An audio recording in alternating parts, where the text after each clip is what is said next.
Good evening. मेरी आवाज आ रही है आपको? मेरी आवाज आ रही है आपको? हाँ, प्लीज अपनी प्रतिक्रिया दें। मेरी आवाज आ रही है आपको? मैं दिखाई दे रहा हूं?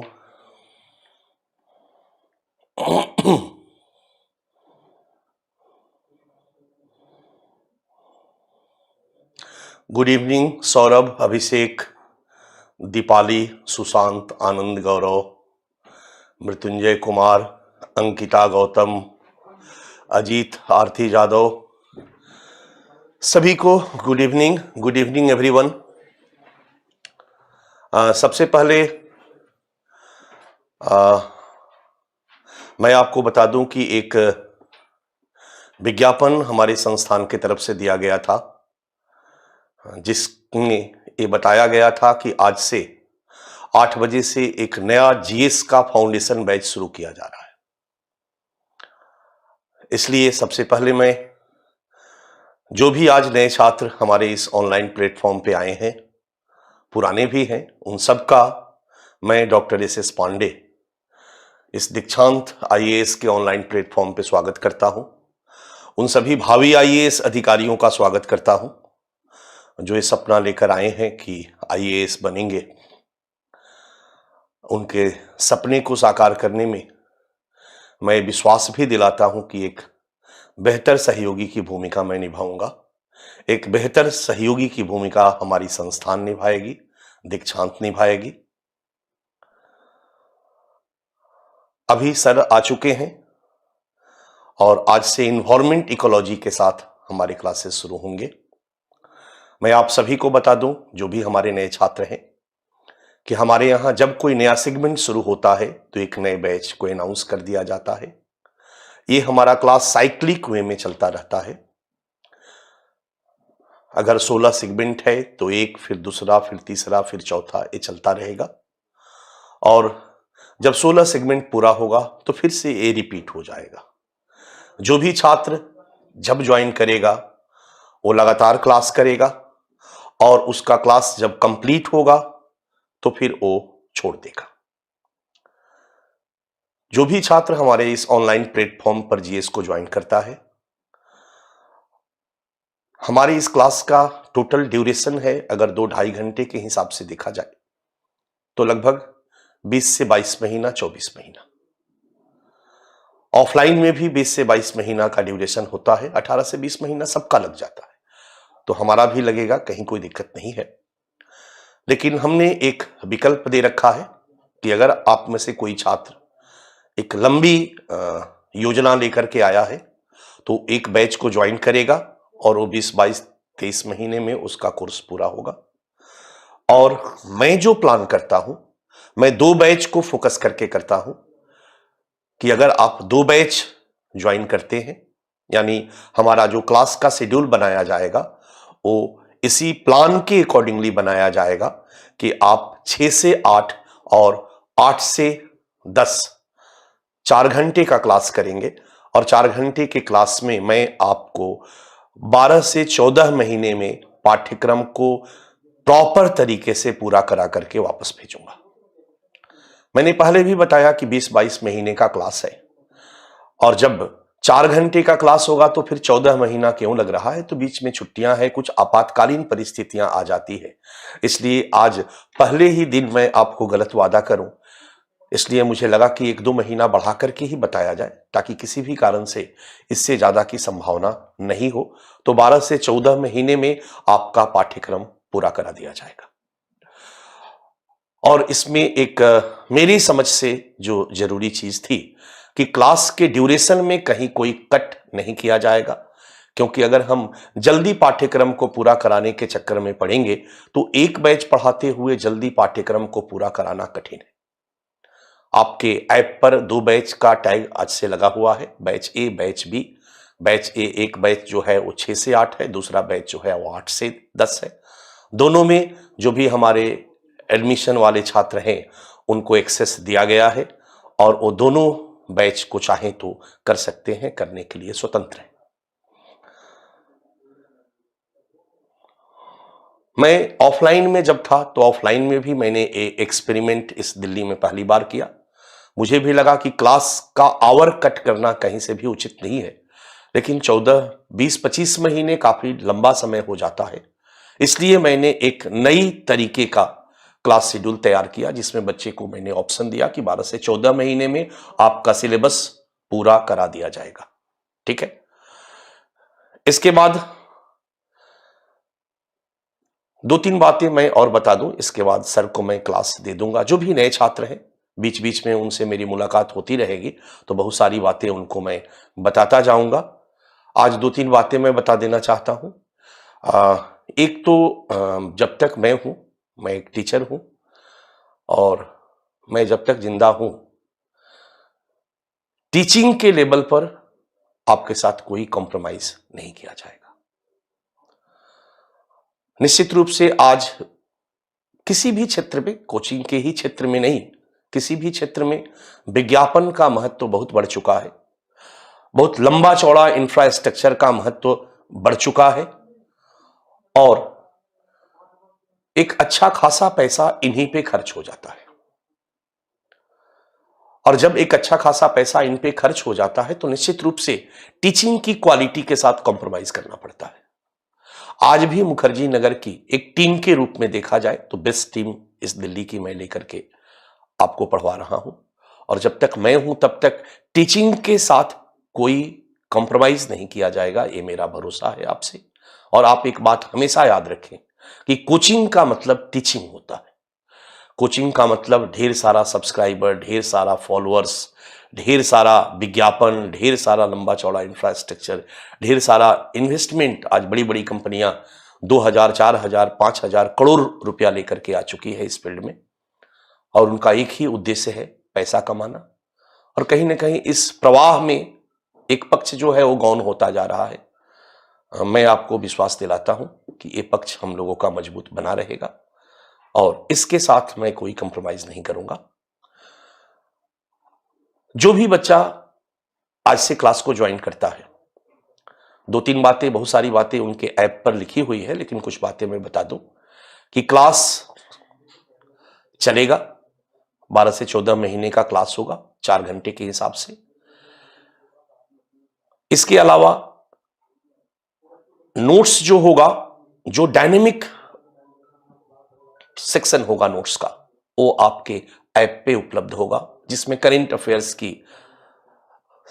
मतलब ज्यादा गुंजाइश है, और जो काफी स्टैटिक टाइप का सब्जेक्ट है, हिस्ट्री है या कुछ इस तरह के जो विषय हैं, उनका नोट्स कुरियर के माध्यम से आपको भेज दिया जाएगा। जो हमारे ऑनलाइन के छात्र हैं, उनके घर तक कुरियर के माध्यम से नोट्स भेज दिया जाएगा, तो नोट्स आपको उपलब्ध हो गया। इसके बाद क्लास में टीचर क्लास के बोर्ड पे जो भी पढ़ाएंगे वो आपके लिए क्लास नोट्स के रूप में काम करेगा, और टीचर जो पढ़ाएंगे वो आपके लिए लेक्चर के रूप में होगा। ये हमारा पढ़ाने का तरीका होगा। इसके बाद 2 दिन, 3 दिन, 1 दिन पे टीचर और आप दोनों मिलकर के लगातार टेस्ट होगा। टेस्ट की कॉपी के लिए एक ग्रुप बना हुआ है। जब भी आप उस ग्रुप पे रहेंगे तो उस पे ढेर सारे नंबर हैं।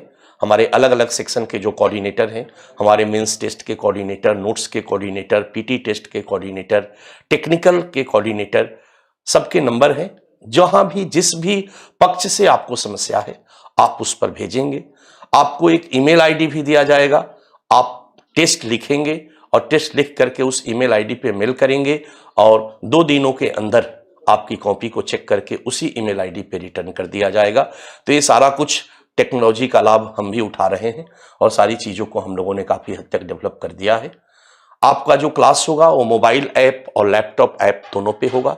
लैपटॉप ऐप अभी चल रहा है, बहुत सारे बच्चे यूज कर रहे हैं, बट कुछ बच्चों में अभी प्रॉब्लम आ रही है, तो हम लोग कोशिश कर रहे हैं कि उस प्रॉब्लम को भी दूर करें। इसलिए अभी तक मैं ऑफिशियली लैपटॉप ऐप बच्चे यूज कर रहे हैं, लेकिन ऑफिशियली उसका इनॉग्रेशन नहीं किया है। वो भी कुछ दिनों में मैं उसके प्रॉब्लम को सॉर्ट आउट करके मैं कर दूंगा। ये हमारे क्लास का फ्रेम है, और इसी तरीके से हमारे यहाँ आपको क्लास पढ़ाया जाएगा। आज के लिए इतना ही काफी, और बस अंत में मैं यही कहूंगा कि आप निश्चिंत रहें। अगर आपने भरोसा किया है तो भरोसा मैं आपका टूटने नहीं दूंगा। एक व्हाट्सएप ग्रुप मेरा अपना है जिसके साथ मैं आपसे जुड़ा हूं और उस पर हम लोग किसी भी मुद्दे पर डिस्कशन करेंगे, ठीक है। तो मैं सर से निवेदन करता हूं, सर से आग्रह करता हूं कि इन्वायरमेंट इकोलॉजी के क्लास के लिए सर आ रहे हैं और आप। नमस्कार sir, thank you. Okay, welcome sir. शुरू करेंगे सर। एक चीज और मैं बता दूं कि हमारे बहुत सारे बच्चे आ, दिसंबर 2019 से ज्वाइन किए हैं ऑफलाइन। दिसंबर 2019 से ज्वाइन किए हैं ऑफलाइन। बीच में 8 महीने 10 महीने का गैप है और मुझे लगता है कि गैप जुलाई तक चलेगा। दिल्ली की, मुखर्जी नगर की बहुत बड़ी बड़ी संस्थानों ने ऑफलाइन के बच्चों के लिए सीधे कह दिया है कि आप ऑफलाइन में आइए, मैं आपको ऑफलाइन में पढ़ाऊंगा। बाजीराम जैसी संस्थान ने ऑनलाइन नहीं शुरू किया कि ऑफलाइन के बच्चों को भले 1 साल बाद खुलेगा, 1 साल बाद मैं पढ़ाऊंगा। मैंने एक छोटा सा प्रयास किया है, किसी भी तरीके से। मैं ऑनलाइन में नहीं था, बट मैं ऑनलाइन में शुरू किया। मैं 100% परफेक्शन नहीं कर पाता हूं, नहीं पॉसिबल है कि ऑफलाइन के बच्चों को उनकी अकॉर्डिंगली उनके सब्जेक्ट को प्रोवाइड किया जाए, बट मैं एक छोटा प्रयास कर रहा हूं ताकि यथासंभव जहां तक हो सके उनके लिए भी ये सुविधा उपलब्ध हो सके। आज ही मुझे पता चला या 2-3 दिन पहले कि दिल्ली ही मुखर्जी नगर की एक बहुत बड़ी संस्थान ने ऑफलाइन के बच्चों को ये छूट दे रखी है कि आप हमारे ऑनलाइन क्लास में एडमिशन लेते हैं तो आपको 20% की छूट दी जाएगी, लेकिन ऑनलाइन क्लास आपको नहीं दिया जाएगा। ऑफलाइन के छात्र हैं, ऑफलाइन में आकर पढ़िए। बट मैंने इस तरह का कहीं कोई प्रोफेशनलिज्म नहीं अपनाया है। मैंने एक छोटा प्रयास किया है। अभी भी मैं कहता हूं कि बहुत सारी हमारी समस्याएं हैं। आप छात्र निश्चित रूप से समस्याओं से ग्रसित हो, पूरा विश्व इस समस्या से ग्रसित है। कोविड-19 सबके लिए परेशानी का सबब बना हुआ है, हमारे लिए भी है, आपके लिए भी है। बट मैं यथासंभव कोशिश कर रहा हूं कि जितना हो सके सर का क्लास हो तो कोई कहेगा कि भाई हिस्ट्री लगा दीजिए, क्योंकि ऑफलाइन में हमारे 4-5 बैच चल रहे थे। हर बैच की रिक्वायरमेंट अलग होती है। अब कहीं पर इन्वायरमेंट का क्लास सर का हो चुका है मॉर्निंग में, इवनिंग में नहीं हुआ है, बीच में नहीं हुआ है, वो कहेंगे इन्वायरमेंट लगा दीजिए। जिनका वहां नहीं हुआ है वो कहेंगे वो लगा दीजिए। मुझे किसी से भी पढ़वाना तो है, मेरी किसी से दुश्मनी नहीं, ये बात हमेशा याद रखें। हमें तो किसी से, इनसे या सर से दूसरे से पढ़वाएंगे तो दूसरे नाराज, दूसरे से पढ़वाएंगे तो दूसरे नाराज। इसलिए ऑफलाइन के बच्चों को मैं फुली सेटिस्फाइड अभी की परिस्थिति में नहीं कर पा रहा हूं और न कर पाऊंगा। ऑफलाइन का क्लास अपनी परिस्थितियों से बना हुआ है, वहां सफर अपनी परिस्थितियों से हम लोग कर रहे हैं। आप ही नहीं कर रहे हैं, हम सब कर रहे हैं। यहां के सारे कोचिंग वाले परेशान हैं कि ऑफलाइन खुले। फिर भी मैं एक छोटा प्रयास कर रहा हूं यथासंभव, और मेरा कोशिश यही होगा कि आपके एग्जाम तक मैं जितना अधिक से अधिक कोशिश करूं कि आपके एग्जामिनेशन में कहीं से भी कोई समस्या नहीं आए। बट मैं भी कभी भी ऐसी स्थिति में 100% भरोसा किसी को दिलाने की स्थिति में नहीं हूं। मैं बिल्कुल क्लियर करता हूं ना, मैंने कभी डे 1 से वादा किया है। और जितना फीस में मैं आपको पढ़ाता हूं, 4 गुना फीस देकर के लोग पढ़ रहे हैं और वहां पर भी उनको ऑनलाइन का एक्सेस नहीं दिया गया है। उनसे कहा गया है कि ऑनलाइन परचेज करो तो 20% आपको छूट मिलेगा। हमारे ऑफलाइन के छात्रों को 20% छूट। हमने ऐसा नहीं किया। इसलिए आज भी मैंने जो भी बच्चों से कहा वह स्पष्ट कहा। 2 महीना बढ़ा के कहा कि 12 से 14 महीने ऑनलाइन के प्लेटफॉर्म पे 4 घंटे के क्लास में मैं आपका सिलेबस पूरा करूंगा। मेरा प्रयास होगा कि 12 महीने में पूरा करूं। लेकिन कल के डेट में अगर मान लो कि दिल्ली में एक ऐसा लॉकडाउन आ जाए जिसमें हर तरह की एक्टिविटीज को बंद करा दिया जाए, तो इसमें मेरा हाथ नहीं है। 12 या 10 महीने से पूरा का पूरा दिल्ली का कोचिंग बंद पड़ा है, तो बहुत सारी समस्याएं हैं बच्चा। 100% आप अपने पक्ष में नहीं बल्कि एक कलेक्टिवली सोचो। आप भी समस्याओं में हो, मैं भी समस्याओं में हूं, ठीक है। मैंने ये देखा, हमारे पास कुछ बच्चों का मैसेज आया था कि सर का क्लास निश्चित रूप से मॉर्निंग बैच में हो गया। तो मॉर्निंग, मैंने ऑफलाइन के हिसाब से बैच नहीं चला रहा हूं। मैं कोशिश कर रहा हूं कि ऑफलाइन के बच्चों को कहीं कोई दिक्कत ना हो, ज्यादा दिक्कत ना हो। मैं अगर वो नहीं दूसरा चलाऊंगा तो इवनिंग बैच के बच्चे कहेंगे हमारे यहां हो गया है सर। ये बड़ा कठिनाई वाला काम है कि एक साथ में चारों बैच के बच्चों को नहीं सेटिस्फाइड कर सकता हूं। किसी में कुछ चल रहा है, किसी में कुछ चल रहा था, किसी में कुछ हो गया है, किसी में कुछ हो गया है। अभी एक बच्चे ने मैसेज किया कि दिसंबर 19 में मैंने एडमिशन लिया था और आज जनवरी 2021 हो गया। अब बताओ ये मैसेज कितना गलत है। दिसंबर 19 में उस बच्चे ने हमारे यहां ऑफलाइन में एडमिशन लिया। दिसंबर 19 से दिसंबर 2020 और 14 महीने के हिसाब से जनवरी फरवरी 2021 तक ऑफिशियली मुझे बैच खत्म करना चाहिए था ऑफलाइन क्लास का, लेकिन पिछले 10 महीने से लॉकडाउन पड़ा हुआ है, दिल्ली गवर्नमेंट ने परमिट नहीं किया है। अब बताओ। तो मैंने कहा कि इस तरह की अपेक्षाओं को मैं कभी पूरा नहीं कर सकता हूं। आप लोग जरा सा भी अगर संवेदनशीलता आप में है तो आप लोगों को सोचना चाहिए। मैंने आपका बहुत ज्यादा एक्सप्लॉयटेशन नहीं किया है। कितना फीस लिया है आपसे? 12, 14, 15 महीने पढ़वा रहा हूं। हर तरह के बेस्ट टीचर से मैंने पढ़वाया है और मैं हर बच्चों को मैंने ये कहा है कि मैं बेस्ट टीचर से पढ़वाऊंगा, ये मेरा वादा है। ये बैच ऑनलाइन प्लेटफॉर्म है, ऑनलाइन बैच है और ऑनलाइन के छात्रों के हिसाब से बनाई जा रही है। लेकिन मेरा प्रयास है कि ऑनलाइन के इस क्लास में हम मैक्सिमम अपने ऑफलाइन के बच्चों को भी एकोमोडेट करें। वो हमारे बच्चे हैं, हमें सोचना है कि उनके साथ कहीं कोई दिक्कत न हो।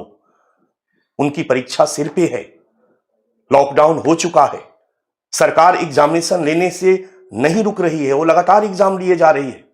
ऐसी परिस्थिति में अगर मैं कहूं कि ऑफलाइन के बच्चे ऑफलाइन में आएंगे तो पढ़ेंगे, तो फिर वो कहां जाएंगे?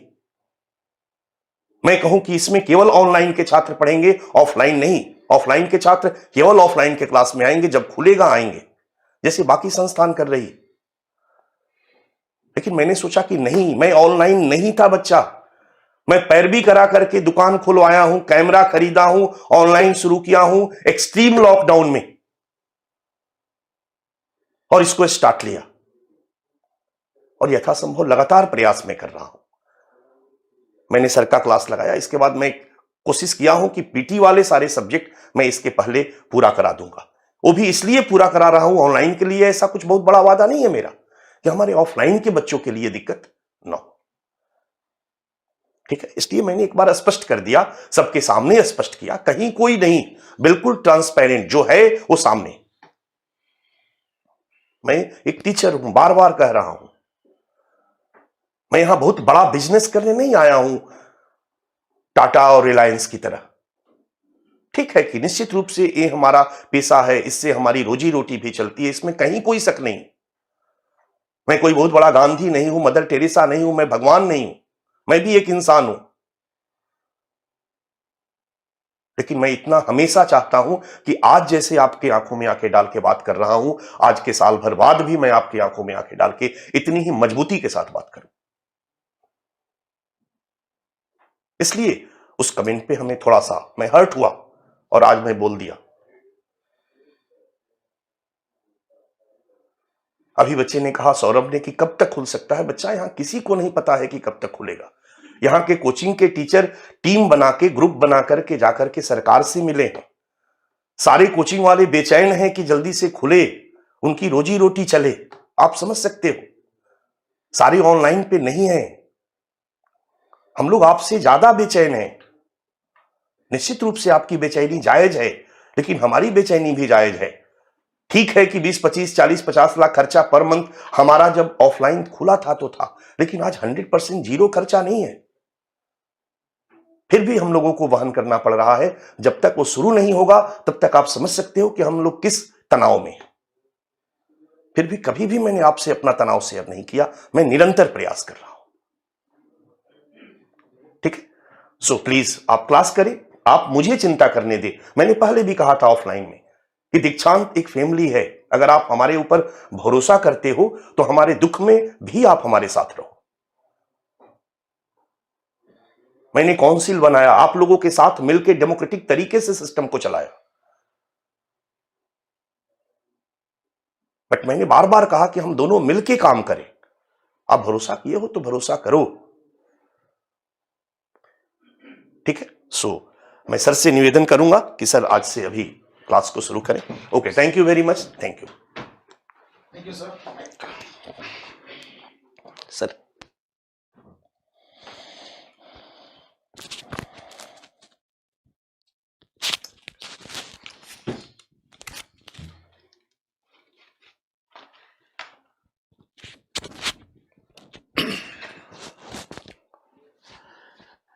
नमस्कार दोस्तों, मैं हूं आपके साथ आशीर्वाद। सर ने काफी कुछ कह दिया है, समझा दिया है आपको। दीक्षांत का ऑब्जेक्टिव क्या है, दीक्षांत का उद्देश्य क्या है, किस अच्छे उद्देश्य के लिए दीक्षांत का निर्माण किया गया था और वो अपने कमिटमेंट को पूरा करने का हर संभव प्रयास कर रहा है इन मुश्किल परिस्थितियों में। आप समझ सकते हैं सर ने जो कहा, सर काफी हर्ट भी थे। सर लगा से लगातार हमारी बात होती है, सर कहते हैं देखिए आशीर्वाद सर कि बच्चों के लिए हम लोग इतना करते हैं, उसके बाद बच्चों की बात कर देते हैं। मैं कहता हूं सर ये ऑनलाइन है और ऑनलाइन में एक अच्छी बात होती है, जो सामने बैठा है वो दिखता नहीं है, आप दिख रहे हैं, बच्चे आपको कह रहे हैं। वो सामने जो पर्सनालिटी बैठी है वो दिखता नहीं है। हमारी ऑफलाइन क्लास में बच्चे जानते हैं इसके बोलने का मतलब क्या होता है। आपको विरोध होता है, आप आके हमसे मिलते हैं। यहाँ वो हमसे मिल नहीं सकते, तो शायद उनके लिए कमेंट बॉक्स होता है जहां उन्हीं बातों कह सकते हैं। ठीक है, तो लेकिन चूंकि अगर कमिटमेंट आपको है दीक्षांत का, आपने एडमिशन लिया है, किसी भी समय लिया है, तो ये उम्मीद करिए कि सर का कमिटमेंट है कि पूरा वो कराया जाएगा सिलेबस। पूरा प्रयास कर रही है टीम दीक्षांत की, जिससे आपको अच्छी चीजें क्वालिटी मिल सके और साथ ही साथ समय पर काम पूरा हो सके। इसी कड़ी में दोस्तों मैं अपने आप को जोड़ूंगा यहाँ पर। जैसा कि मुझे यहाँ पर निर्देश दिया गया है, मुझे जो सेगमेंट दिया गया है उसकी मैं चर्चा शुरू करूंगा। सबसे पहले आप सबका स्वागत करता हूं दोस्तों, सबको गुड इवनिंग, और जो आपने वेलकम किया उसका थैंक यू वेरी मच दोस्तों।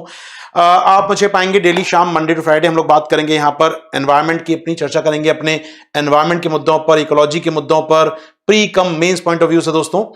तो जो भी शिकायतें हैं, सुनवाई हैं, आप मुझे कह सकते हैं, क्योंकि मैं थोड़ा लिबरल रहता हूं और बच्चों को सुनता रहता हूं। तो आप मुझे आराम से अपनी तकलीफों को, अपनी समस्याओं को बता सकते हैं।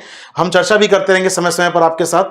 तो शाम 8 बजे से लगभग पौने 2 घंटे का मेरा क्लास होगा। 9:45 तक हम लोग क्लास में बात करेंगे। उसके बाद कुछ क्वेश्चंस रहेंगे आपके लिए, प्रयास करेंगे हम लोग उनको पूरा कर पाए। तो बिल्कुल दोस्त चिंता ना करें, अभी हम लोग ऋषभ कह रहे हैं सर बुक्स, और चिंता मत करो दोस्त, मैं सब काम करेंगे आपके साथ। बस थोड़ा धैर्य रखें, अनावश्यक लेखन चैट ना करें। आप सोचते चैट करने से क्या होता है? देखिए, जब मैं आपसे कहूं चैट करें तब कुछ लिखिए, समझ में आता है, वरना क्या होता है, मैं कुछ पढ़ा रहा हूं, मैंने कुछ पढ़ाना स्टार्ट किया, आपने क्वेश्चन पूछना स्टार्ट किया। एक बार टॉपिक पूरा खत्म होने दीजिए, मैं आपसे कहूंगा सवाल, आप सवाल लिखिए आराम से। अगर मैं आप सोचिएगा, एक उम्मीद की कल्पना करके देखिए, एक ऑफलाइन क्लास चल रही है, टीचर बोर्ड पे पढ़ा रहा है और वहां पर पीछे कोई खड़ा हो जाए, पीछे सर ये नहीं आया, अरे भाई खत्म तो हो जान दे यार, टॉपिक खत्म होगा, मैं मौका दूंगा आपको, 4-5 मिनट का विंडो रहेगा पूछने के लिए, पूछिए आराम से।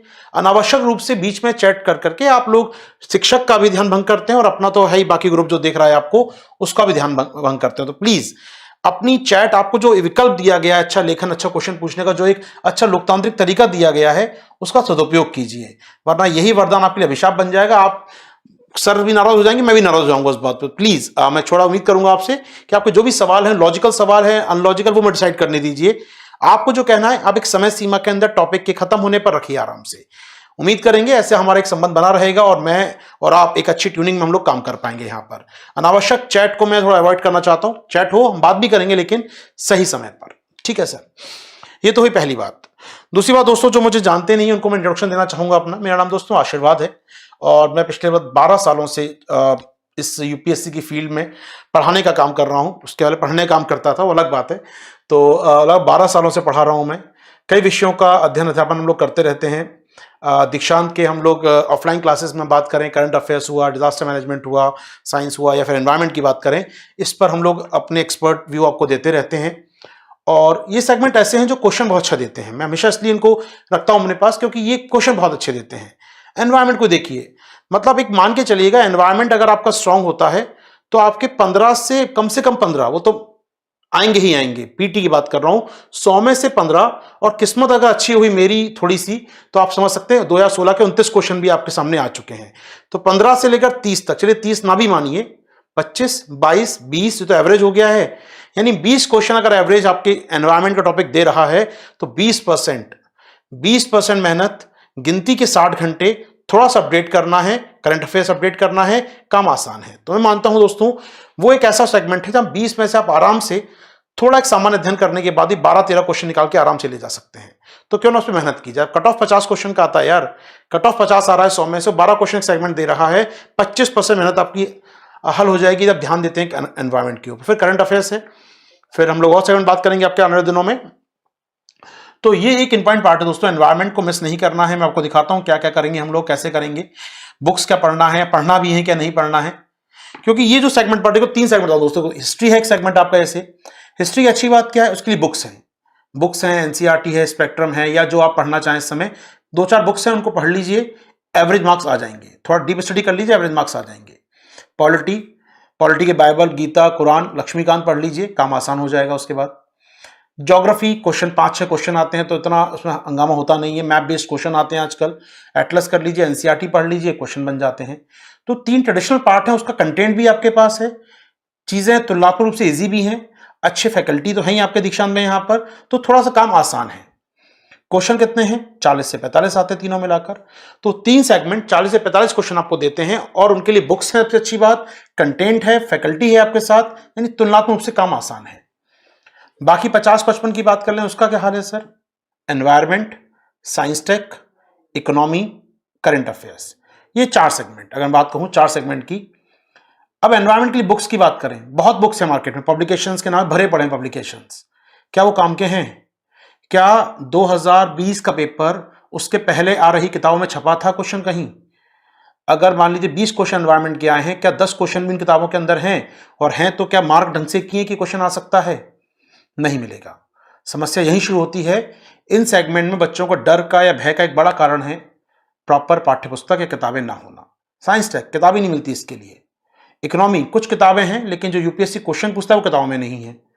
तो 3 सेगमेंट जो पर्टिकुलर 4 सेगमेंट करंट अफेयर्स जोड़ दूं करंट अफेयर्स को मैं, एनवायरमेंट, साइंस टेक, आपका इकोनॉमी और करंट अफेयर्स। ये सेगमेंट है दोस्तों बहुत डायनेमिक है। डायनेमिक बोलने का मतलब है ये किताबों में नहीं है, किताबों से बियॉन्ड जाना पड़ेगा। आपको अपनी समझ का विकास करना पड़ेगा, अपनी आंखें खुली रखनी पड़ेंगी, आसपास जो घटनाएं हो रही हैं उनको जोड़ना पड़ेगा, तभी आपका एक अच्छा कंटेंट तैयार होगा। और यहां पर हमारी भूमिका आती है फिर, अब कितना पढ़ें आप, 360 देख लेंगे चारों तरफ तब भी कुछ छूट जाएगा।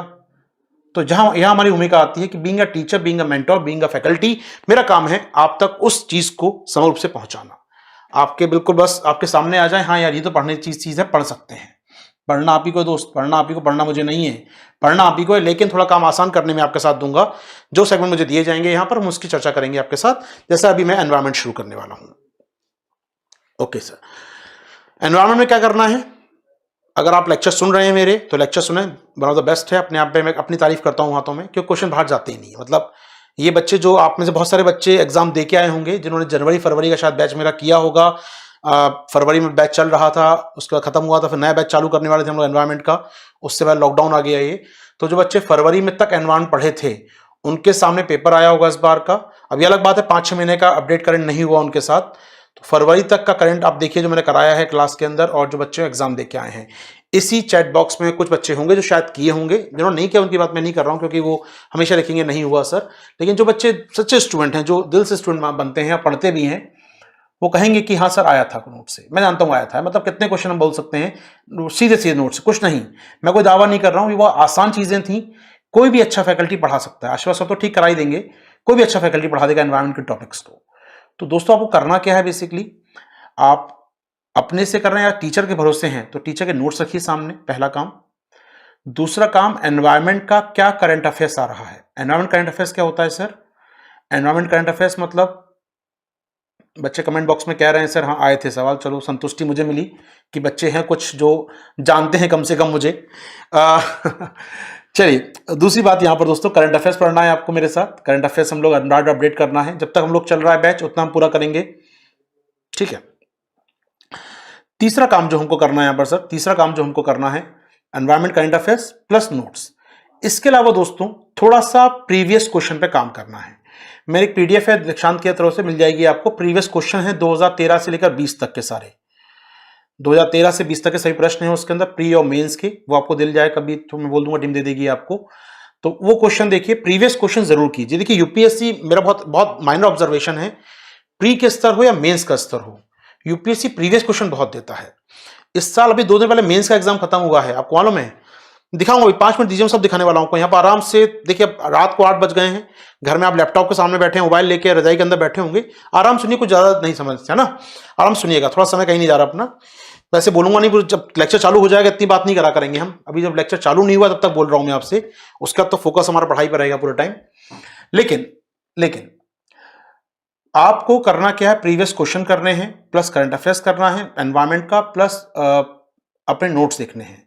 इसके अलावा करना क्या है, कुछ बड़े बेसिक मुद्दों पर समझ रखनी है आपको। बड़े बेसिक मुद्दे, अब जैसे भारत में पॉल्यूशन बढ़ रहा है यार, अपने आप सोचिए, बैठ के सोचिए, इस पर खुद विचार कीजिए, जैसे पॉल्यूशन क्यों बढ़ रहा है, सरकार क्या प्रयास कर रही है, प्रयासों में क्या कमियां हैं, उस देश का मॉडल क्यों अच्छा है, दुनिया में कोई रिपोर्ट आई इस नाम पर। आपको मनन करना है उस विषय के ऊपर, और उस मनन को आपने पढ़ लिया, एनवायरमेंट पढ़ लिया पॉल्यूशन मेरी तरफ से, मैं स्टार्ट करूंगा पॉल्यूशन से आपके साथ।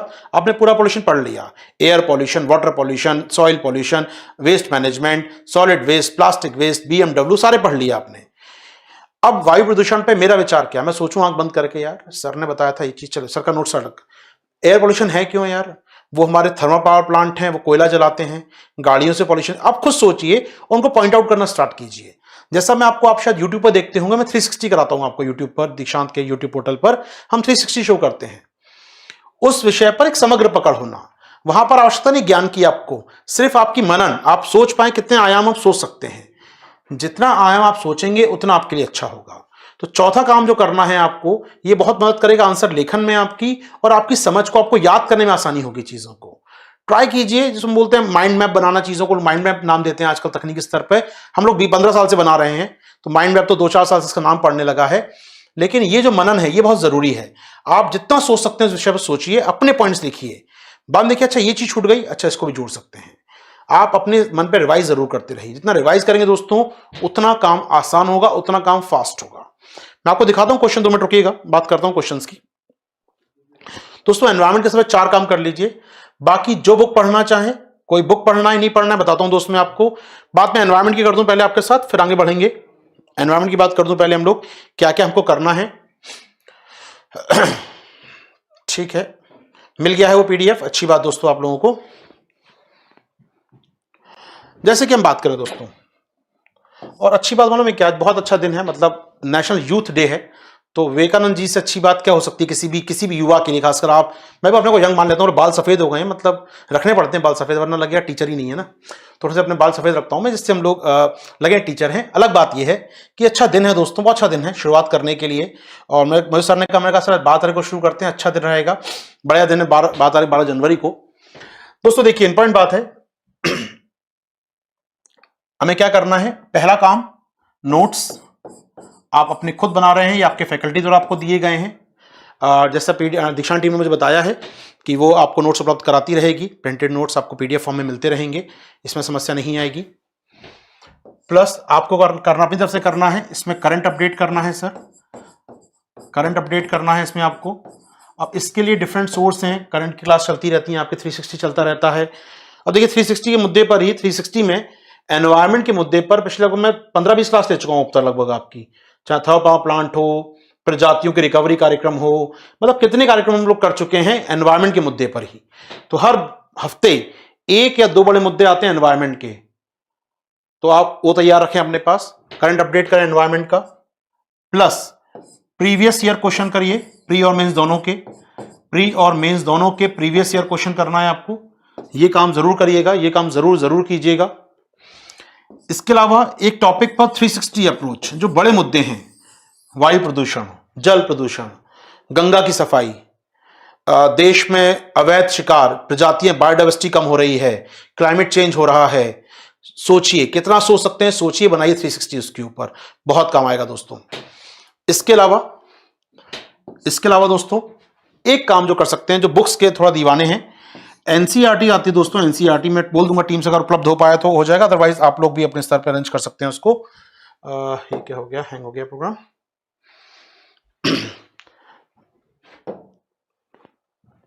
चलिए 1 मिनट दीजिए, सिस्टम हैंग आउट हो रहा है, सिस्टम हैंग हो रहा है, कोई बात नहीं, बात करते हैं दोस्तों आपके साथ। ओके, और क्या करना है दोस्तों हमको यहाँ पर, और क्या करना है, हमें यहाँ पर एनसीईआरटी देखनी है दोस्तों। अब एनसीईआरटी कौन सी है सर, वो समझ लीजिए दोस्तों, एनसीईआरटी कौन सी वाली देखनी है दोस्तों। 12th क्लास की एनसीईआरटी आती है बायोलॉजी की, जीव विज्ञान बायोलॉजी की एनसीईआरटी आती है दोस्तों, ठीक है। इस एनसीईआरटी को देखना है आपको, इसमें 4 चैप्टर आते हैं एनवायरमेंट के जुड़े हुए, 4 चैप्टर हैं इसमें एनवायरमेंट के दोस्तों। तो अलग से पीडीएफ भी मिल जाएगा आपको, आप ऑनलाइन सर्च करेंगे 12th क्लास की बायोलॉजी की, इसमें एनवायरमेंट का एक है, पॉल्यूशन का है, जैव विविधता का है, एक क्लाइमेट चेंज का है, 4 चैप्टर हैं। हर साल 2-4 क्वेश्चन आपको यहीं से मिलते हैं, तो अगर बुक पढ़ना चाहें तो उतने 4 चैप्टर पढ़ सकते हैं एनसीईआरटी की भाषा में। 12th क्लास की बायोलॉजी के एनसीईआरटी के 4 चैप्टर। मैं उम्मीद करूंगा, मैं करूंगा टीम मैनेजमेंट से, कैसे भी आपको अगर वो 4 चैप्टर मिलते हैं तो आराम से मिल जाएंगे, कोई मुश्किल नहीं होगी। ठीक है सर, चलिए, तो आपको थोड़ा ध्यान रखना है बायोलॉजी के बारे में। इसके अलावा बहुत सारी बुक्स आती हैं मार्केट के अंदर, बहुत सारे पब्लिकेशंस की बुक आती हैं, आप कोई भी लेना चाहें ले सकते हैं। बच्चे इंग्लिश वाले शंकर आईएएस की बुक पढ़ते हैं, हिंदी वाले बहुत सारी किताबें आती हैं हिंदी माध्यम में यार, मतलब अनंत बुक हैं, तो हर कोई कॉपी पेस्ट करता है एक दूसरे की, तो मुझे उनसे मतलब नहीं है ज़्यादा, लेकिन आप कोई भी बुक ले सकते हैं रेफरेंस के लिए। चाहें तो मैं कहूँगा, वैसे रेफर नहीं करता हूँ, लेकिन चाहें तो ले सकते हैं। लेकिन अगर आप जो पहले सोर्स हैं, प्रायोरिटी क्या होनी चाहिए, प्रायोरिटी वो जो क्लास के नोट्स हैं, उसके बाद एनसीईआरटी देखिए, प्रीवियस क्वेश्चन देखिए, करंट अपडेट कीजिए। अमूमन 20 अगर क्वेश्चन आएंगे तो मेरा वादा है आपसे, इतना करने के बाद 18 से 19 क्वेश्चन आपके नोट्स में से आ जाएंगे। अब 18-19 तो मैं दावा कर रहा हूं ना यार, सर ने दावा तो कर दिया, इतने थोड़ी कर पाएंगे एग्जाम में आप, कुछ भूलेंगे भी, कुछ गलतियां भी करेंगे, एक आध दो NO2 को N2O पढ़ लेंगे, पक्की बात है। तो आप मानता हूं कम से कम मुझे 13-14 क्वेश्चन भी एग्जाम में करके आते हैं, तो ये मेरे लिए सफलता की बात है। तो अल्टीमेट टारगेट आपका है भैया, कुछ भी हो जाए 70%, 65-70% क्वेश्चन मुझे एग्जाम में करके आने एनवायरमेंट के, 65-70% क्वेश्चन, कट ऑफ है 50% का, यानी एनवायरमेंट एक सरप्लस सब्जेक्ट है मेरे लिए। सरप्लस मतलब ज्यादा मार्क्स दे रहा है, डेफिसिट नहीं है ये सरप्लस है। 50% कट ऑफ है, ये 70% दे रहा है मुझे, यानी नंबर आ सकते हैं और आते हैं दोस्तों। एनवायरमेंट मुझे याद है, जिस साल 29 क्वेश्चन आए थे एनवायरमेंट के 2016 में, उस साल कट ऑफ गया था 59 क्वेश्चन का, 118 नंबर का। कहां से बढ़ गए सब ये सब एनवायरमेंट के क्वेश्चन थे जो बढ़ गए थे बच्चों के। तो जो बच्चे एनवायरमेंट पढ़ के जाते दोस्तों, उनके लिए आसान होता है चीजों को थोड़ा सा निकालना, तो ध्यान रखिएगा। तो आपको काम करना है मेरे साथ, वो है ये सारे काम। ठीक है दोस्तों, पहला काम, एक बार अब नजर मारी जाएगी पेपर पर, आपके साथ नजर मारेंगे पेपर पे हम लोग। तो पहले स्टार्ट करें, थोड़ा बता दूं मैं चीजों को।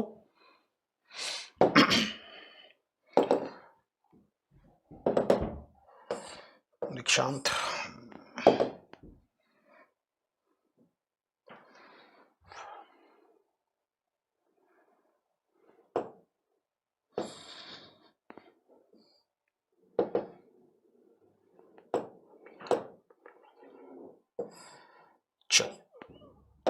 ओके, स्टार्ट करता हूं इसको।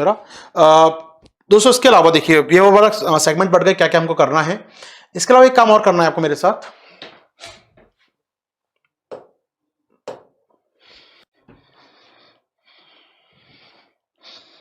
ओके, एनवायरमेंट को हम बांटेंगे आपके साथ 4 सेगमेंट में दोस्तों। एनवायरमेंट जो टॉपिक है ये बटेगा 4 सेगमेंट में दोस्तों। 4 सेगमेंट पढ़ेंगे हम लोग। पहला सेगमेंट हम पढ़ने वाले हैं यहां पर आपके साथ, वो है प्रदूषण एवं अपशिष्ट प्रबंधन या वेस्ट मैनेजमेंट। तो पॉल्यूशन एंड वेस्ट मैनेजमेंट दोस्तों, ये काफी इंपॉर्टेंट टॉपिक है, लगभग 18-20 घंटे लगेंगे इसको करने में हमको यहां पर। और ये अमूमन आपको 4 से 5 क्वेश्चन एग्जाम में देगा दोस्तों, 4 से 5 क्वेश्चन एग्जाम में देगा। पीटी कम मेंस दोनों की बात करूंगा, याद रखिएगा। आशीर्वाद सर क्लास में आप बैठेंगे, प्री और मेंस अलग अलग नहीं होगा। विदाउट मेंस प्री के फैक्ट याद नहीं रहेंगे, और पीटी के फैक्ट याद कर बिना मेंस का आंसर नहीं लिख पाएंगे। तो एक कंप्रेहेंसिव स्टडी है, अलग अलग बिल्कुल नहीं करना मुझे आपके साथ। प्री और मेंस एक साथ एक क्लास में करेंगे। अगर हम पढ़ेंगे एयर पॉल्यूशन के फैक्टर्स क्या क्या हैं, तो लिख पाएंगे एयर पॉल्यूशन सरकार क्या प्रयास कर रही है। तो प्री और मेंस बिल्कुल अलग नहीं है दोस्तों मेरी क्लास में, एक साथ दोनों पार्ट करेंगे। पहली बात हम लोग, पहला सेगमेंट होगा pollution and waste management, Hindi में कहा जाए तो प्रदूषण और अपशिष्ट प्रबंधन का। अगला सेगमेंट दोस्तों जो होगा हमारे पास, वो होगा पारिस्थितिकी तंत्र या इकोलॉजी बोल लीजिए भाषा में अपनी, पारिस्थितिकी तंत्र। ये स्टैटिक पोर्शन है दोस्तों, बहुत ज्यादा स्टैटिक पोर्शन है। पारितंत्र या पारिस्थितिक तंत्र बोलते हैं इसको हम लोग, पारितंत्र या पारिस्थितिक तंत्र या इकोलॉजी, ये सेगमेंट है बात करने के लिए दोस्तों। परिभाषाएं भरी हैं इस सेगमेंट के अंदर। ये हार्डली आपका 6 घंटे मेरे लेगा लगभग आपके साथ, ये 3 क्लास काफी रहेंगी इस पर। ये 18 घंटे के आसपास सेगमेंट लेगा दोस्तों, ये 18 घंटे लगभग ये लेगा आपके साथ। ये कोर पीटी का सेगमेंट है, इसमें मेन सा कुछ भी नहीं है, कोर पीटी का है ये। परिभाषाएं भरी पड़ी हैं, याद करनी है। 35-40 परिभाषाएं हैं कि एच क्या होता है, कीटोन प्रजातियां क्या होती हैं, या वर्नेबल प्रजातियां क्या होती हैं, नाइट्रोजन साइकिल कैसे काम करता है, सारी बातें हैं। तो इसमें सब परिभाषाएं भरी हैं आपकी पीटी के लिए। ये पीटी कम मेंस का टॉपिक है दोस्तों, पीटी कम मेंस का टॉपिक है ये, यहां चर्चा करेंगे आपके साथ। तीसरा सेगमेंट दोस्तों जो है अपना जैव विविधता, बायोडाइवर्सिटी, जैव विविधता या बायोडाइवर्सिटी की बात करेंगे। थर्ड सेगमेंट आपका, ये सेगमेंट कुछ लंबा समय लेगा, 2 पार्ट होते हैं इसके अंदर।